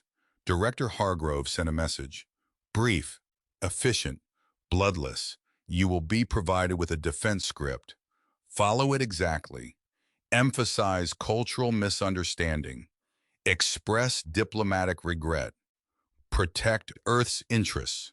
Under no circumstances deviate from the approved text. Attached, a 40-page document. Every word pre-written. Every gesture choreographed. Every emotion calculated. A performance designed to minimize damage, protect Earth, and reduce Declan Frost to what he had always been in Hargrove's eyes, an asset, performing its function. Declan read the script, 40 pages, every word chosen by someone who understood politics but not people, every sentence designed to deflect, minimize, redirect. Blame was distributed carefully, like chips at a poker table, a little to cultural differences, a little to bureaucratic miscommunication, a little to the complexity of interstellar relations. Nowhere in those 40 pages was there a single true sentence. Not one. The script didn't acknowledge that Earth had done something wrong. It reframed wrong as misunderstood. It didn't acknowledge that Declan had kept a secret. It reframed silence as prudent information management. It didn't acknowledge that a woman's trust had been broken. It didn't mention trust at all, because trust wasn't a diplomatic concept. Trust was personal, and personal things didn't belong in 40-page defense scripts. He set it down, walked to his window, looked out at the Velrani city, at the palace where a woman he cared about was sitting alone, believing that the one honest person in her world had turned out to be just another liar. And he thought about his mother, about a teacher in a mid-sized city who raised a son alone, on a modest salary, who told him that the most powerful thing you can give another person is your honest attention, not the performance of attention, not the calculation of what attention might achieve, just the truth. He thought about Aveline and asking him, 7 months ago, standing by a refreshment table, "Do you know who I am?" And him saying, "No, but you're the most stunning woman I've ever seen." That man, the man who said that, he didn't calculate, didn't weigh consequences, didn't worry about what he might lose. He just opened his mouth and let the truth fall out, because he didn't know there was a reason to be afraid. Now Declan knew every reason, every consequence, every price. 3 weeks ago, he'd chosen silence. In 14 days, he would have to choose again, and this time, he knew the cost. He picked up the photograph of his mother, held it under the Velrani moonlight, her face smiling, standing in front of her classroom. He had been watching himself for 3 weeks, and he didn't recognize what he saw, but he could choose again. That was the thing about truth. You could fail it, betray it, run from it until your lungs burned and your legs gave out. But it never stopped existing. It never moved. It was always right where you left it, waiting, patient as stone, 14 days. That's how long Declan had to prepare for the end of his life. Not his actual life, probably. The Interstellar Tribunal didn't execute people, at least not officially, but the life he'd built, the career, the purpose, the version of himself that had walked into a reception 7 months ago and stumbled into something extraordinary. That life was over. Unless he did what Hargrove told him. The script sat on his desk, 40 pages. He had read it 7 times, not because he was memorizing it, but because each time he read it, he was looking for something. One true sentence, one line that said what actually happened, what he actually did, who he actually was. There wasn't one. The script was perfect, in the way that a wax figure is perfect. Every detail right, every proportion correct, and completely, utterly lifeless. The night before the tribunal, Declan couldn't sleep. He lay in his quarters on the Velrani homeworld, in a room that still felt borrowed, staring at the ceiling, running the math in his head. Option 1, read the script. Blame cultural misunderstanding. Express diplomatic regret. Protect Earth. Walk away with his career intact. Maybe even promoted. Hargrove had implied as much. Play this right, Frost, and you come home a hero. The man who navigated a diplomatic crisis with grace. Grace, that was the word Hargrove used.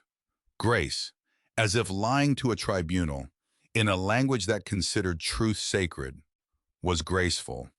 Option 2, don't read the script. Tell the truth, all of it. Earth's illegal mining, Hargrove's orders, Draven's blackmail, his own 3 weeks of cowardice, and accept whatever came next. What came next would not be graceful. He would lose his position, definitely. His career, almost certainly. His freedom, possibly. The tribunal had the authority to impose sanctions ranging from diplomatic censure to permanent expulsion from interstellar space. And Earth, his Earth, the planet he was supposed to represent, would be humiliated, publicly, in front of every species in the known galaxy. 8 billion people, their reputation, their standing, their future in interstellar relations, affected by what one 26-year-old said in a courtroom tomorrow. No pressure. He got out of bed, walked to the window. The Velrani city was quiet at this hour, the towers dark except for the living crystal, which never fully went to sleep, pulsing faintly, like a heartbeat, the city itself breathing. I thought about his mother, sitting in her apartment right now, not knowing what was happening, not knowing her son was about to stand in front of a tribunal and choose between his planet and his conscience. She would know, eventually. Either way, if he read the script, she would see her son on news feeds, looking composed, professional, diplomatic, and she would believe he handled it well. If he told the truth, she would see her son standing alone, admitting failure, taking blame, losing everything he'd worked for. And she would believe he did the right thing, because she would know, the way mothers know, that her son, her Declan, the boy she raised on honesty and honest attention, couldn't stand in a room full of people and lie, not even for a good reason, not even for Earth. He thought about the conversation they'd had before he left for Concordia Prime, standing in her kitchen, the one with the cracked tile she never got around to fixing, the coffee mugs she'd collected from thrift stores, each one chipped somewhere. She'd said, "I'm scared for you," he'd said. "I'll be fine," she'd said. "I know, but I'm allowed to be scared. That's part of the deal. You go do brave things. I stay here and worry. That's how it works." And he'd laughed, because it was funny and true, and because she had a way of making terrifying things sound manageable. Like fear was just another item on a to-do list. Something you acknowledged, carried, and didn't let stop you. He wondered what she would say if she were here now, if she could see him, standing in a borrowed room on an alien world, holding a script full of lies in one hand and nothing at all in the other. He picked up the script one more time, held it in both hands. 40 pages of careful words designed to make wrong look reasonable. Then he set it down and started writing his own. Morning, the Interstellar Tribunal convened in the Grand Hall of Concordia Prime, the same compound where, 7 months ago, Declan had stood near a refreshment table, holding a drink like a shield, not knowing anyone, not knowing anything. He knew things now. He wished he didn't. The hall had been reconfigured for judicial proceedings, the crystal walls dimmed to a neutral tone, the floating light organisms extinguished, replaced by harsh formal illumination that left no shadows, no soft edges, no places to hide. 12 judges sat in a semicircular bench, elevated, looking down, each one representing a different species, a different legal tradition, a different understanding of justice. The Korvathi chief magistrate, 4 eyes, no patience, the same one from the flash Declan kept having, the vision of this moment that had haunted him since the charges were filed, as if some part of his brain had been rehearsing this, trying to prepare for a scene that couldn't be prepared for. 200 spectators, diplomats, officials, media, representatives from species that had nothing to do with the case but wanted to watch. Because this was entertainment. A human on trial, a queen involved, drama, politics, scandal. The galaxy loved a good scandal. Director Hargrove sat in the Earth delegation section. Front row, face composed, hands folded, a man who had already calculated every outcome and prepared for each one. He caught Declan's eye as Declan entered, gave a small nod. Steady, encouraging. "Read the script." The nod said, "I've got you. Just read the script." Draven sat in the Velrani section, full ceremonial robes, looking like a man who had already won, which, in his mind, he had. Every outcome served him. If Declan read the script, Earth looked weak and deceptive. If Declan told the truth, Earth looked even worse. Either way, Draven emerged as the defender of Velrani honor, the man who caught the humans lying, the man whose vigilance protected the Empire, and Aveline. She sat in the royal gallery, elevated above everyone, as protocol demanded, wearing full regalia, crown, ceremonial robes, the insignia of the Velrani throne, every inch the queen. She wasn't looking at Declan. She was looking straight ahead, at nothing, at everything.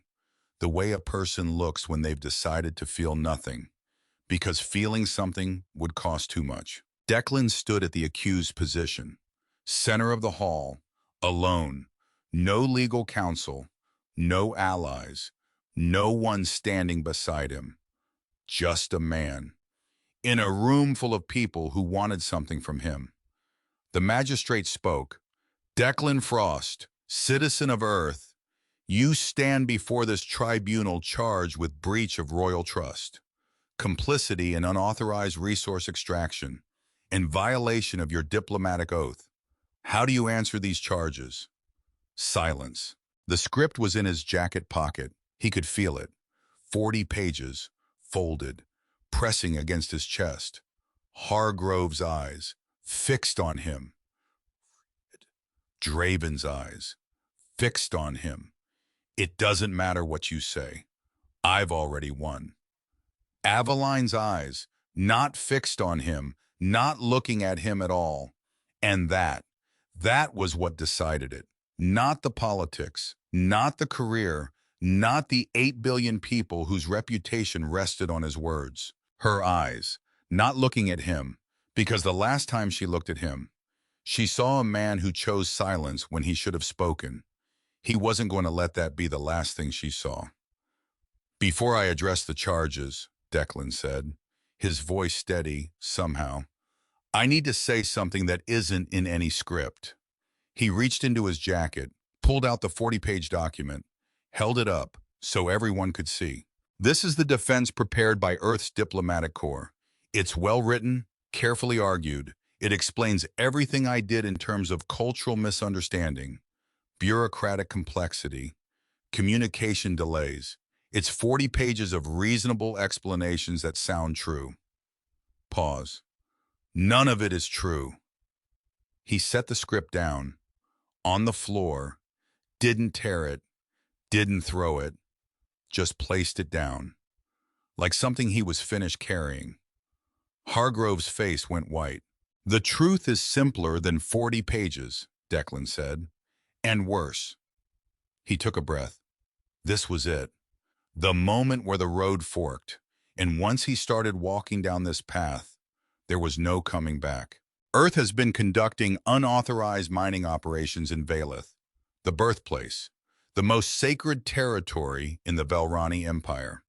This operation was authorized by senior officials in Earth's government, directed by Director Hargrove of the Earth Diplomatic Corps, and hidden behind the diplomatic access that my position as Special Liaison provided. Murmurs throughout the hall, spreading like fire through dry grass.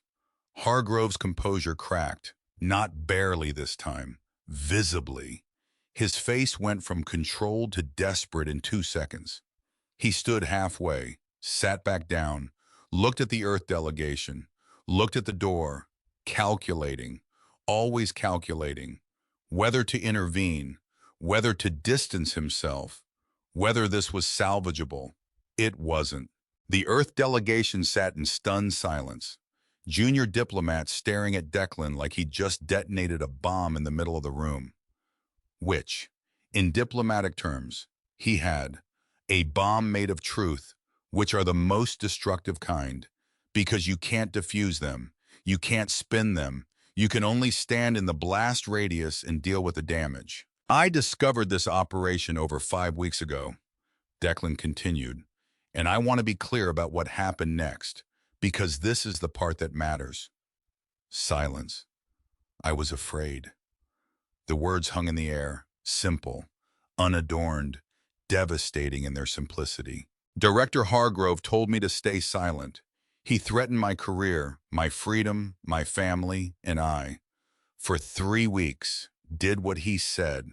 I looked the Queen of the Velrani Empire in the eyes, every day, for 3 weeks, and I said nothing. He paused.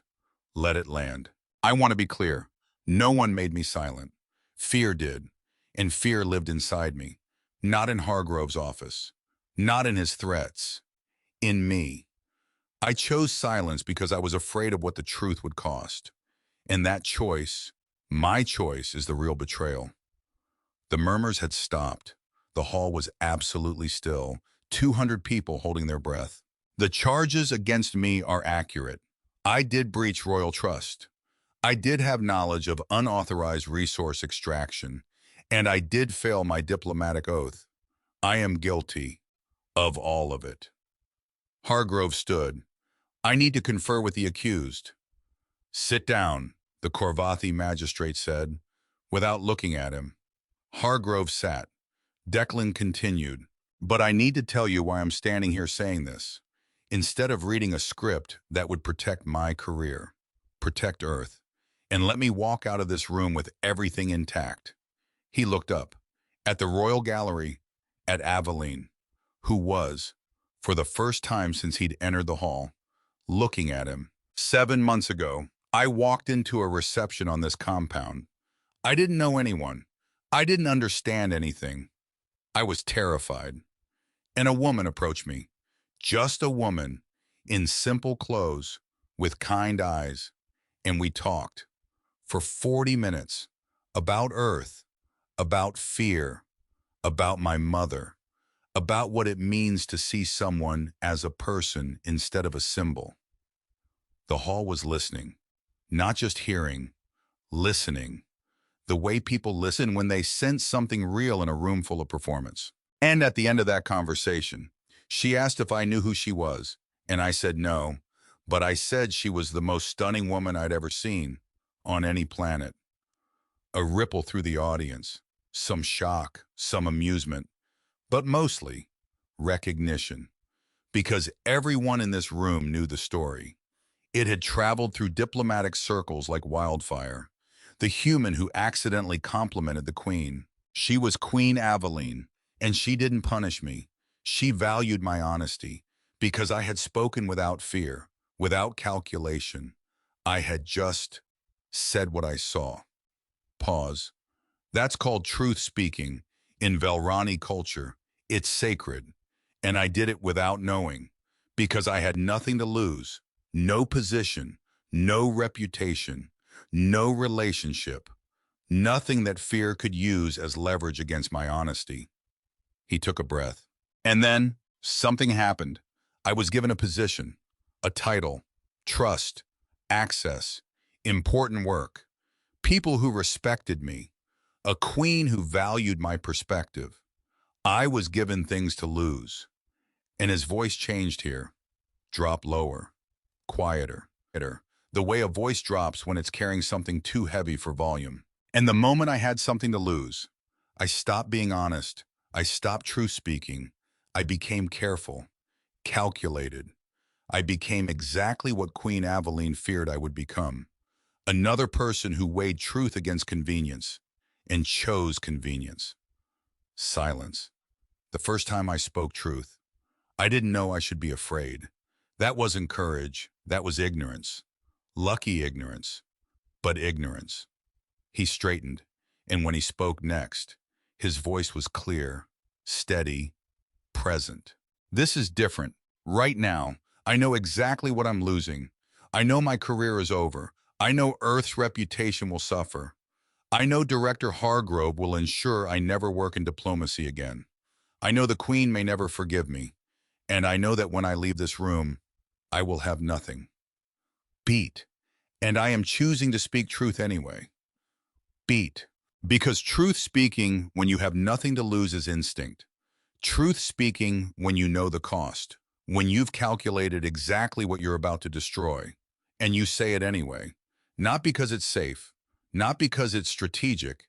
But because it's true. He paused. Let the room breathe. That's not instinct. That's a choice. And it's the first real choice I've made since I got here. The hall was silent for 11 seconds. Declan counted. Because when you've just ended your own career in front of 200 people, you notice things like seconds. Then the magistrate spoke. The tribunal will note the accused's statement. We will now hear from the charging party. High Chancellor Draven. Draven stood, smooth, composed, every movement rehearsed. He walked to the center of the hall with the confidence of a man who owned the room. Honored magistrate, distinguished representatives, what we have witnessed is, I admit, an impressive performance. He let the word land.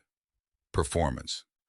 But the accused's eloquence does not change the facts. Earth violated Velrani's sovereignty. The accused knew and remained silent. For 3 weeks, while sacred ground was desecrated, he turned to face the Velrani delegation.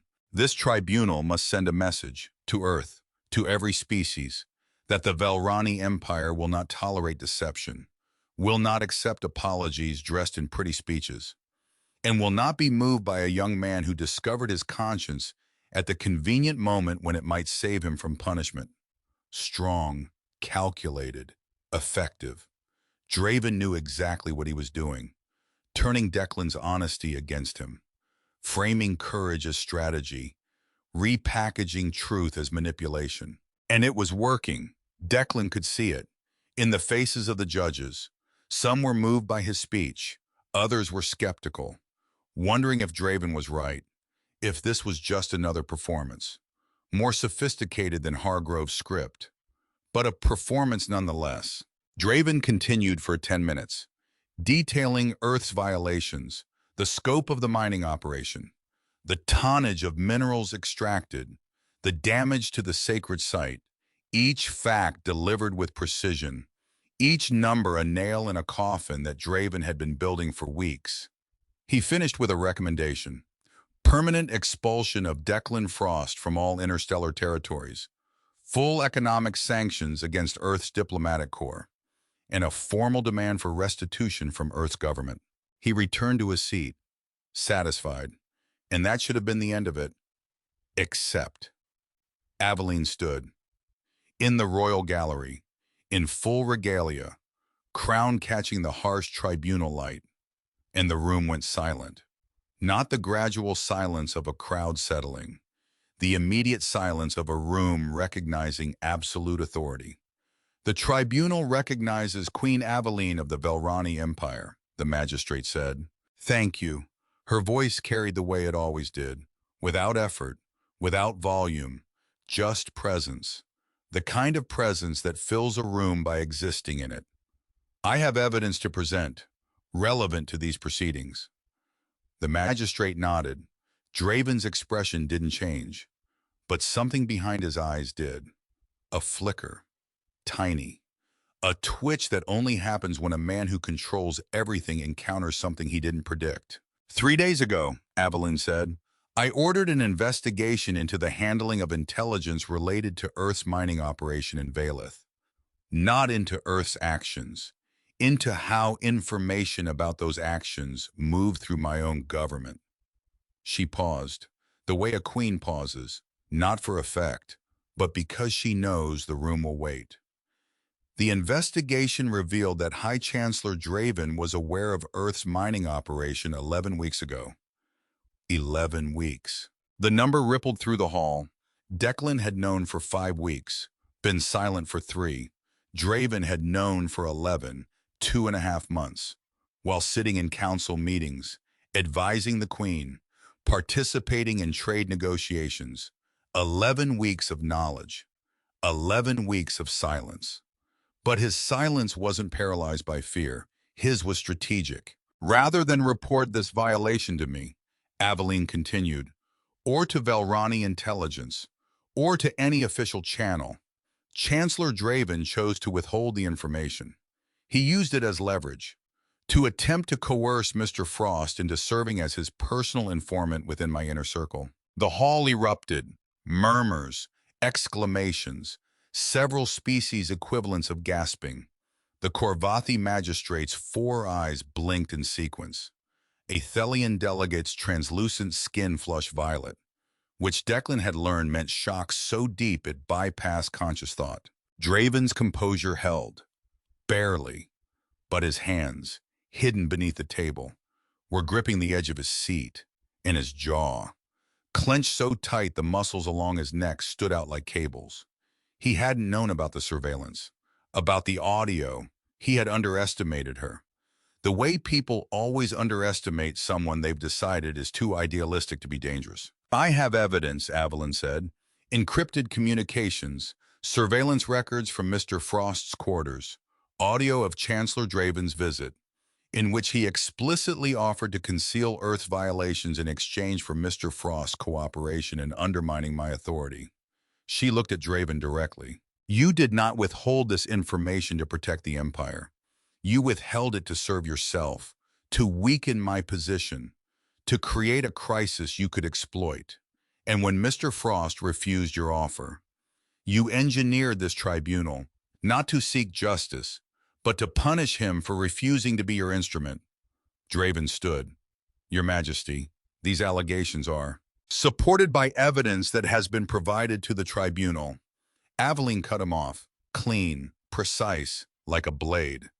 You will have the opportunity to respond through proper channels, under investigation. She turned to the magistrate. I am not here to defend Mr. Frost. His silence was a failure. He acknowledges that, and there must be consequences for that failure. Declan felt it, even now, even in this moment of unexpected intervention. She wasn't saving him. She wasn't forgiving him. She was telling the truth, the full truth, including the parts that were inconvenient for everyone. But this tribunal should know, she continued, that while a 26-year-old human struggled with fear and silence for 3 weeks, my own High Chancellor, a man I trusted for a decade, concealed the same information for 11 weeks and used it to advance his personal power. She paused. Mr. Frost's silence was cowardice. He has said so himself. Chancellor Draven's silence was treason. The word hung in the air, treason, in a hall full of diplomats, from a queen, about her own senior advisor. The magnitude of it was seismic. Aveline was not just exposing Draven. She was admitting, publicly, before every species in the known galaxy, that her own government had failed, that her own most trusted advisor had betrayed her, that the empire she led was flawed. That, Declan realized, was truth-speaking too, not the sacred ceremonial kind, the real kind, the kind that cost a queen her dignity to protect something more important than dignity, justice. I ask this tribunal to weigh both failures accordingly. She sat, and the room, for a very long time, said nothing at all. The tribunal deliberated for 6 hours. Declan waited in a holding room, alone, a small space with one chair and one window, looking out at the same violet ocean he'd seen the first time he came to Concordia Prime. When he was nobody, when he was afraid of the wrong things, he was still afraid. But differently now. Not the sharp, panicked fear of someone trying to survive. The heavy, quiet fear of someone who has said everything, done everything, and can only wait. Lysara came to see him, which surprised him. She entered the holding room, stood by the door, arms crossed, face unreadable. That was unexpected, she said. Which part? All of it. Your speech, the Queen's evidence, Draven's face when he realized she knew. Did he look surprised? He looked like a man who just discovered that the game he'd been playing had rules he didn't know about. Something almost like satisfaction in her voice. Almost. I've waited 11 years to see that expression. Silence. For what it's worth, Lysara said, slowly, like the words cost her something. What you did in there, the truth speaking, that took something I don't have a word for in your language. Courage. No, courage is what the soldiers have. What you did was different. You stood in a room full of people who could destroy you, and you gave them the weapon to do it, willingly. That sounds like stupidity. In Velrani, the words for courage and stupidity share the same root. We believe they come from the same place. The only difference is the outcome. She almost smiled. Almost. Also, she added, I owe you something. What? An apology, when you first arrived. I told you that if you harmed the Queen, I would ensure you regretted it. I stand by that. But I didn't consider the possibility that you would ensure your own regret more thoroughly than I ever could. Is that a compliment? It's an observation. Take it however you like. I still don't fully trust you, she said, but I respect what you did today, and respect, from me, is harder to earn than trust. She left, and Declan sat, alone, watching the ocean, waiting. The verdict came at sunset. The tribunal reconvened. Declan stood at the center again. Same position, same harsh light. But he stood differently now. Not the nervous energy of a man about to perform. The stillness of a man who had already said everything he needed to say. The magistrate read the findings. On the charge of breach of royal trust, the tribunal finds the accused guilty. The accused knowingly withheld information material to the sovereign he was appointed to serve. Expected, true, fair. On the charge of complicity and unauthorized resource extraction, the tribunal finds the accused not guilty. The evidence indicates the accused discovered the operation after it was underway and had no role in its planning or execution. A small mercy, but a mercy. On the charge of violation of diplomatic oath, the tribunal finds the accused guilty with mitigating circumstances. The accused ultimately fulfilled the spirit of his oath by providing full and truthful testimony to this tribunal at significant personal cost. The magistrate looked at Declan. The tribunal notes, for the record, that the accused's testimony was delivered in the tradition of Velrani truth-speaking. Whether this was deliberate or instinctive is irrelevant. The effect is the same: full accountability, without evasion. Pause. Sentence: Declan Frost is hereby relieved of his position as special liaison to the Velrani throne. He is barred from holding any diplomatic position above Level 2 clearance for a period of 3 years. He is ordered to return to Earth within 30 days. Not expelled, not imprisoned, not permanently banned, just sent back, demoted, reduced, which was, all things considered, more than fair. Additionally, the magistrate continued, the tribunal formally refers the matter of High Chancellor Draven to the Velrani Imperial Court for investigation into charges of treason, obstruction of sovereign intelligence, and abuse of office.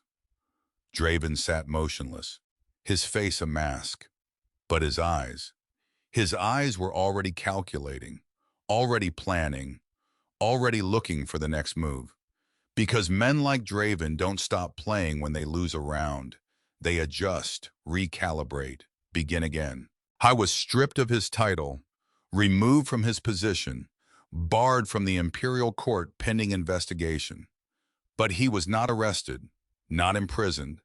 He walked out of that tribunal a free man, diminished, dangerous, and very, very patient. The tribunal was adjourned. And Declan, for the first time in 7 months, had nothing, no title, no position, no role, no purpose on this world, just himself, which was, he was starting to realize, the only thing that had ever actually been his. I didn't see Aveline before he left. He requested a meeting through official channels, proper protocol.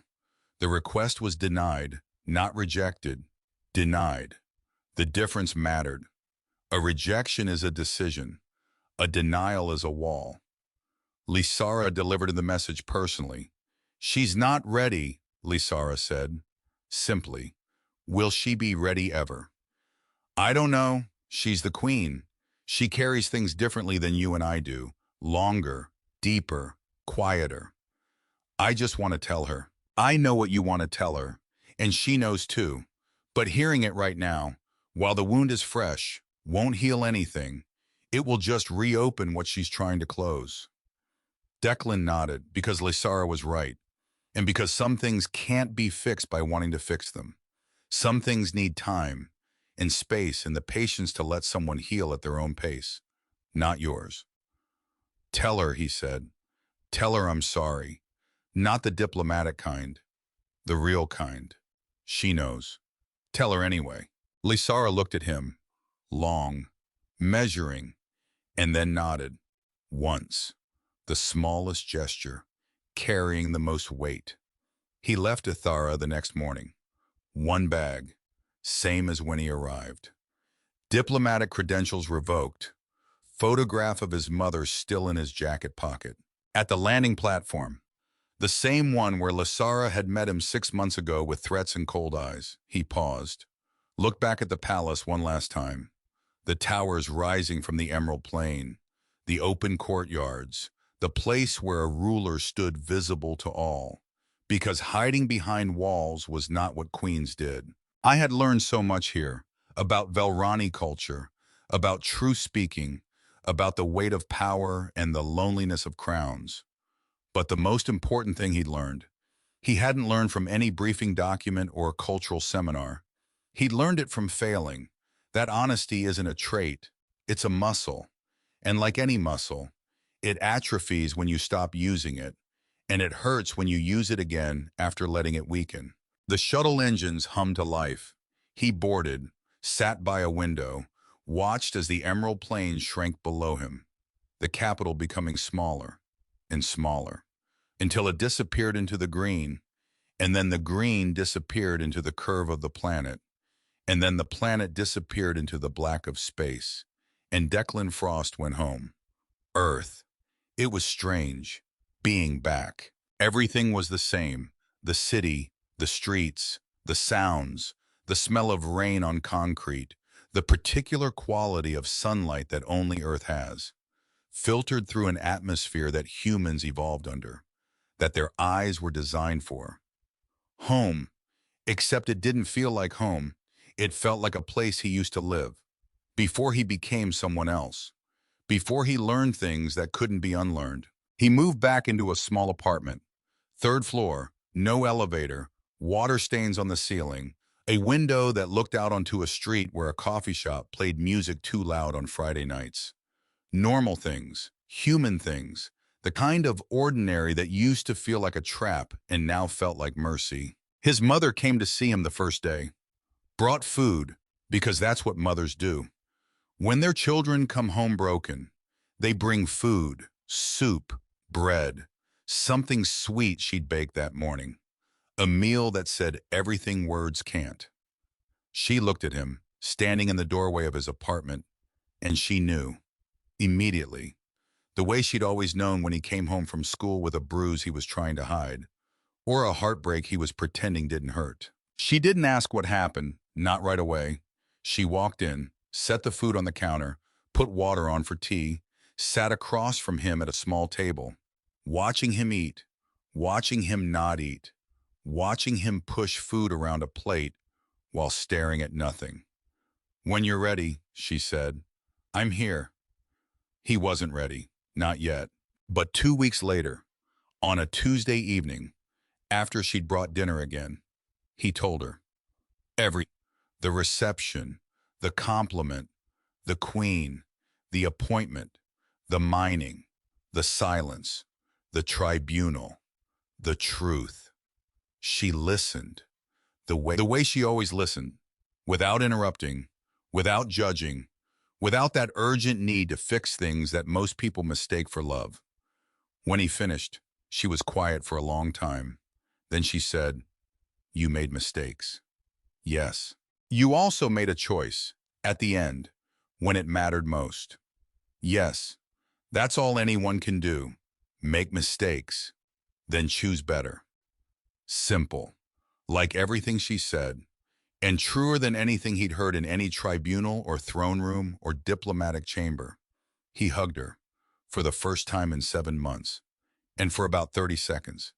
He was just her son, not a diplomat, not a truth speaker, not a man who'd stood before an interstellar court and set fire to his own life. Just a boy, home, being held by his mother.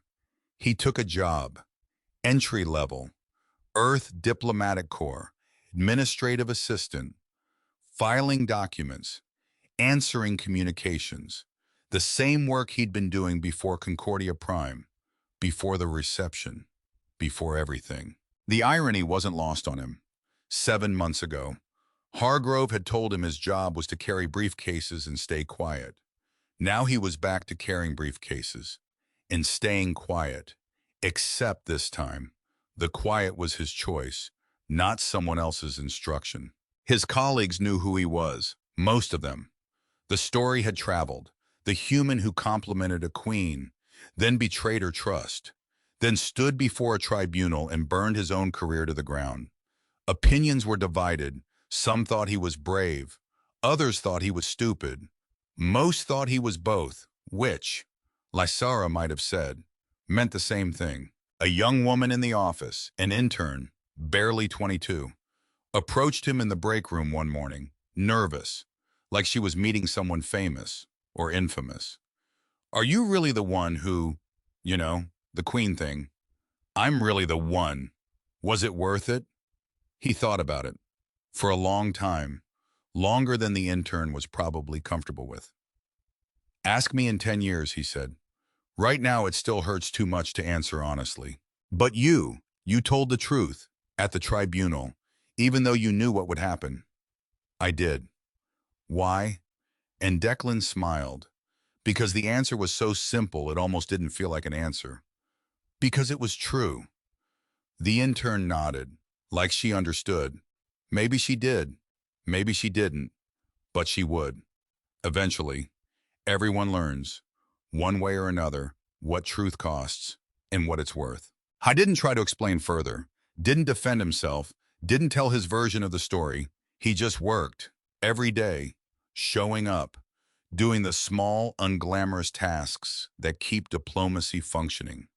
The tasks nobody sees, nobody thanks you for, nobody even notices until they stop getting done. And slowly, very slowly, he rebuilt. Not his career. That would take years, if it happened at all. What he rebuilt was simpler and harder.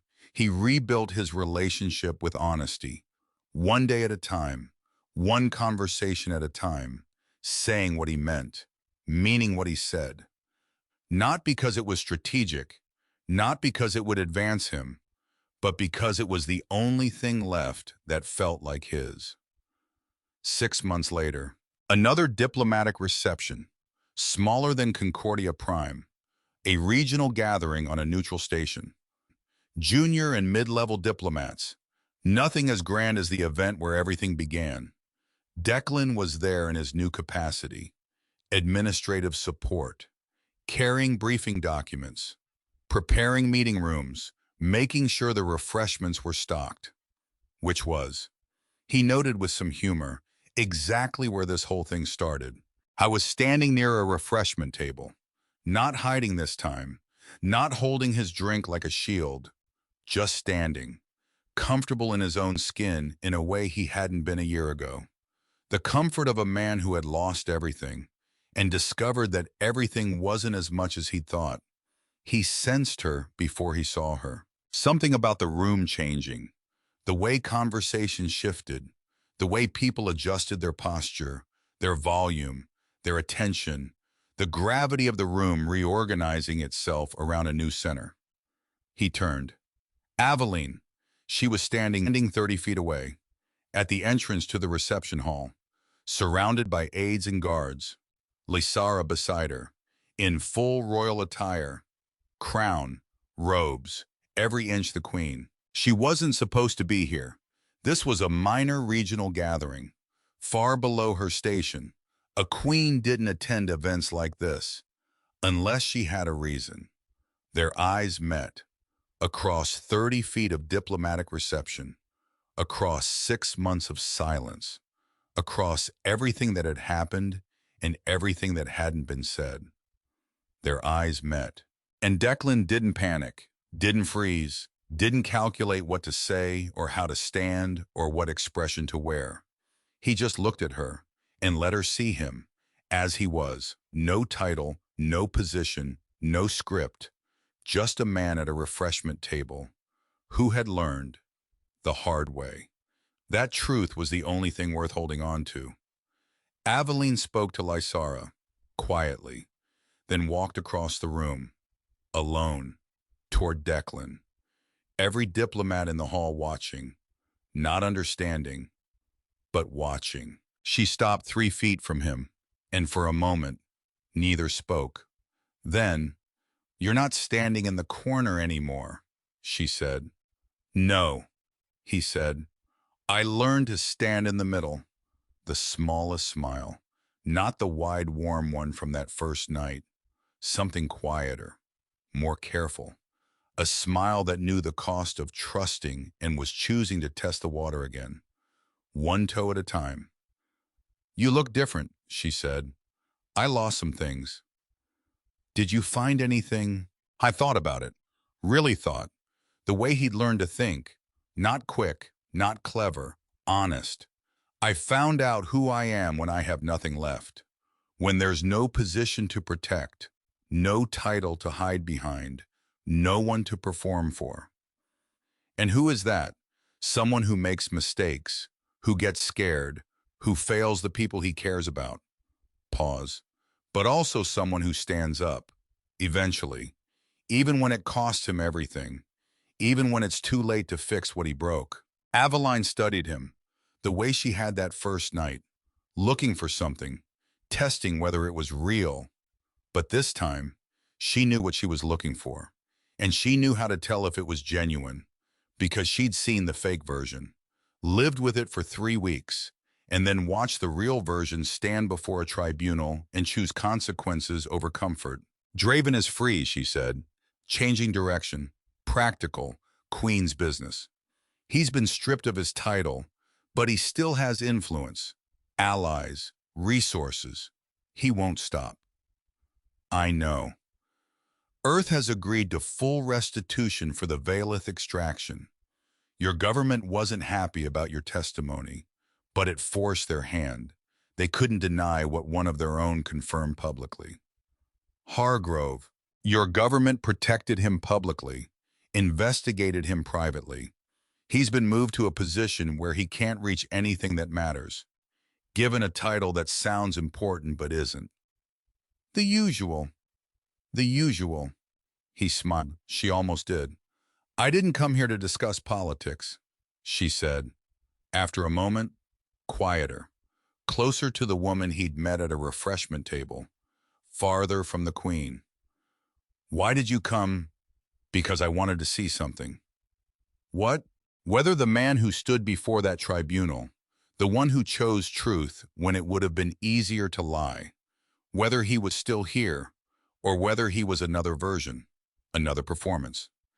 And she looked at him, long, steady, the amber eyes he remembered, but different now, not the eyes of a woman meeting a stranger, the eyes of a woman deciding whether to trust again, knowing what it cost last time, knowing it might cost again. He's still here, she said, quietly. No dramatic declaration, no embrace, no music swelling, no Hollywood ending where everything is fixed and everyone is happy and the credits roll over a kiss. Just two people, standing in a room full of diplomats, looking at each other with a kind of honesty that can only exist between people who have seen each other fail and chosen to remain. I'm not the same person, Declan said. From that first reception, I'm different. I know. The man who said you were the most stunning woman on any planet. He was innocent, unafraid, ignorant. I can't be him again. I don't need him, Aveline said. I need the one who learned what fear is and chose truth anyway. Silence. Comfortable this time. The kind that exists between people who don't need to fill every space with words. It won't be the same, she said. Between us. It can't be. I know. Trust takes time. I have time. It might not work. It might not. But I'd rather try honestly than succeed by pretending.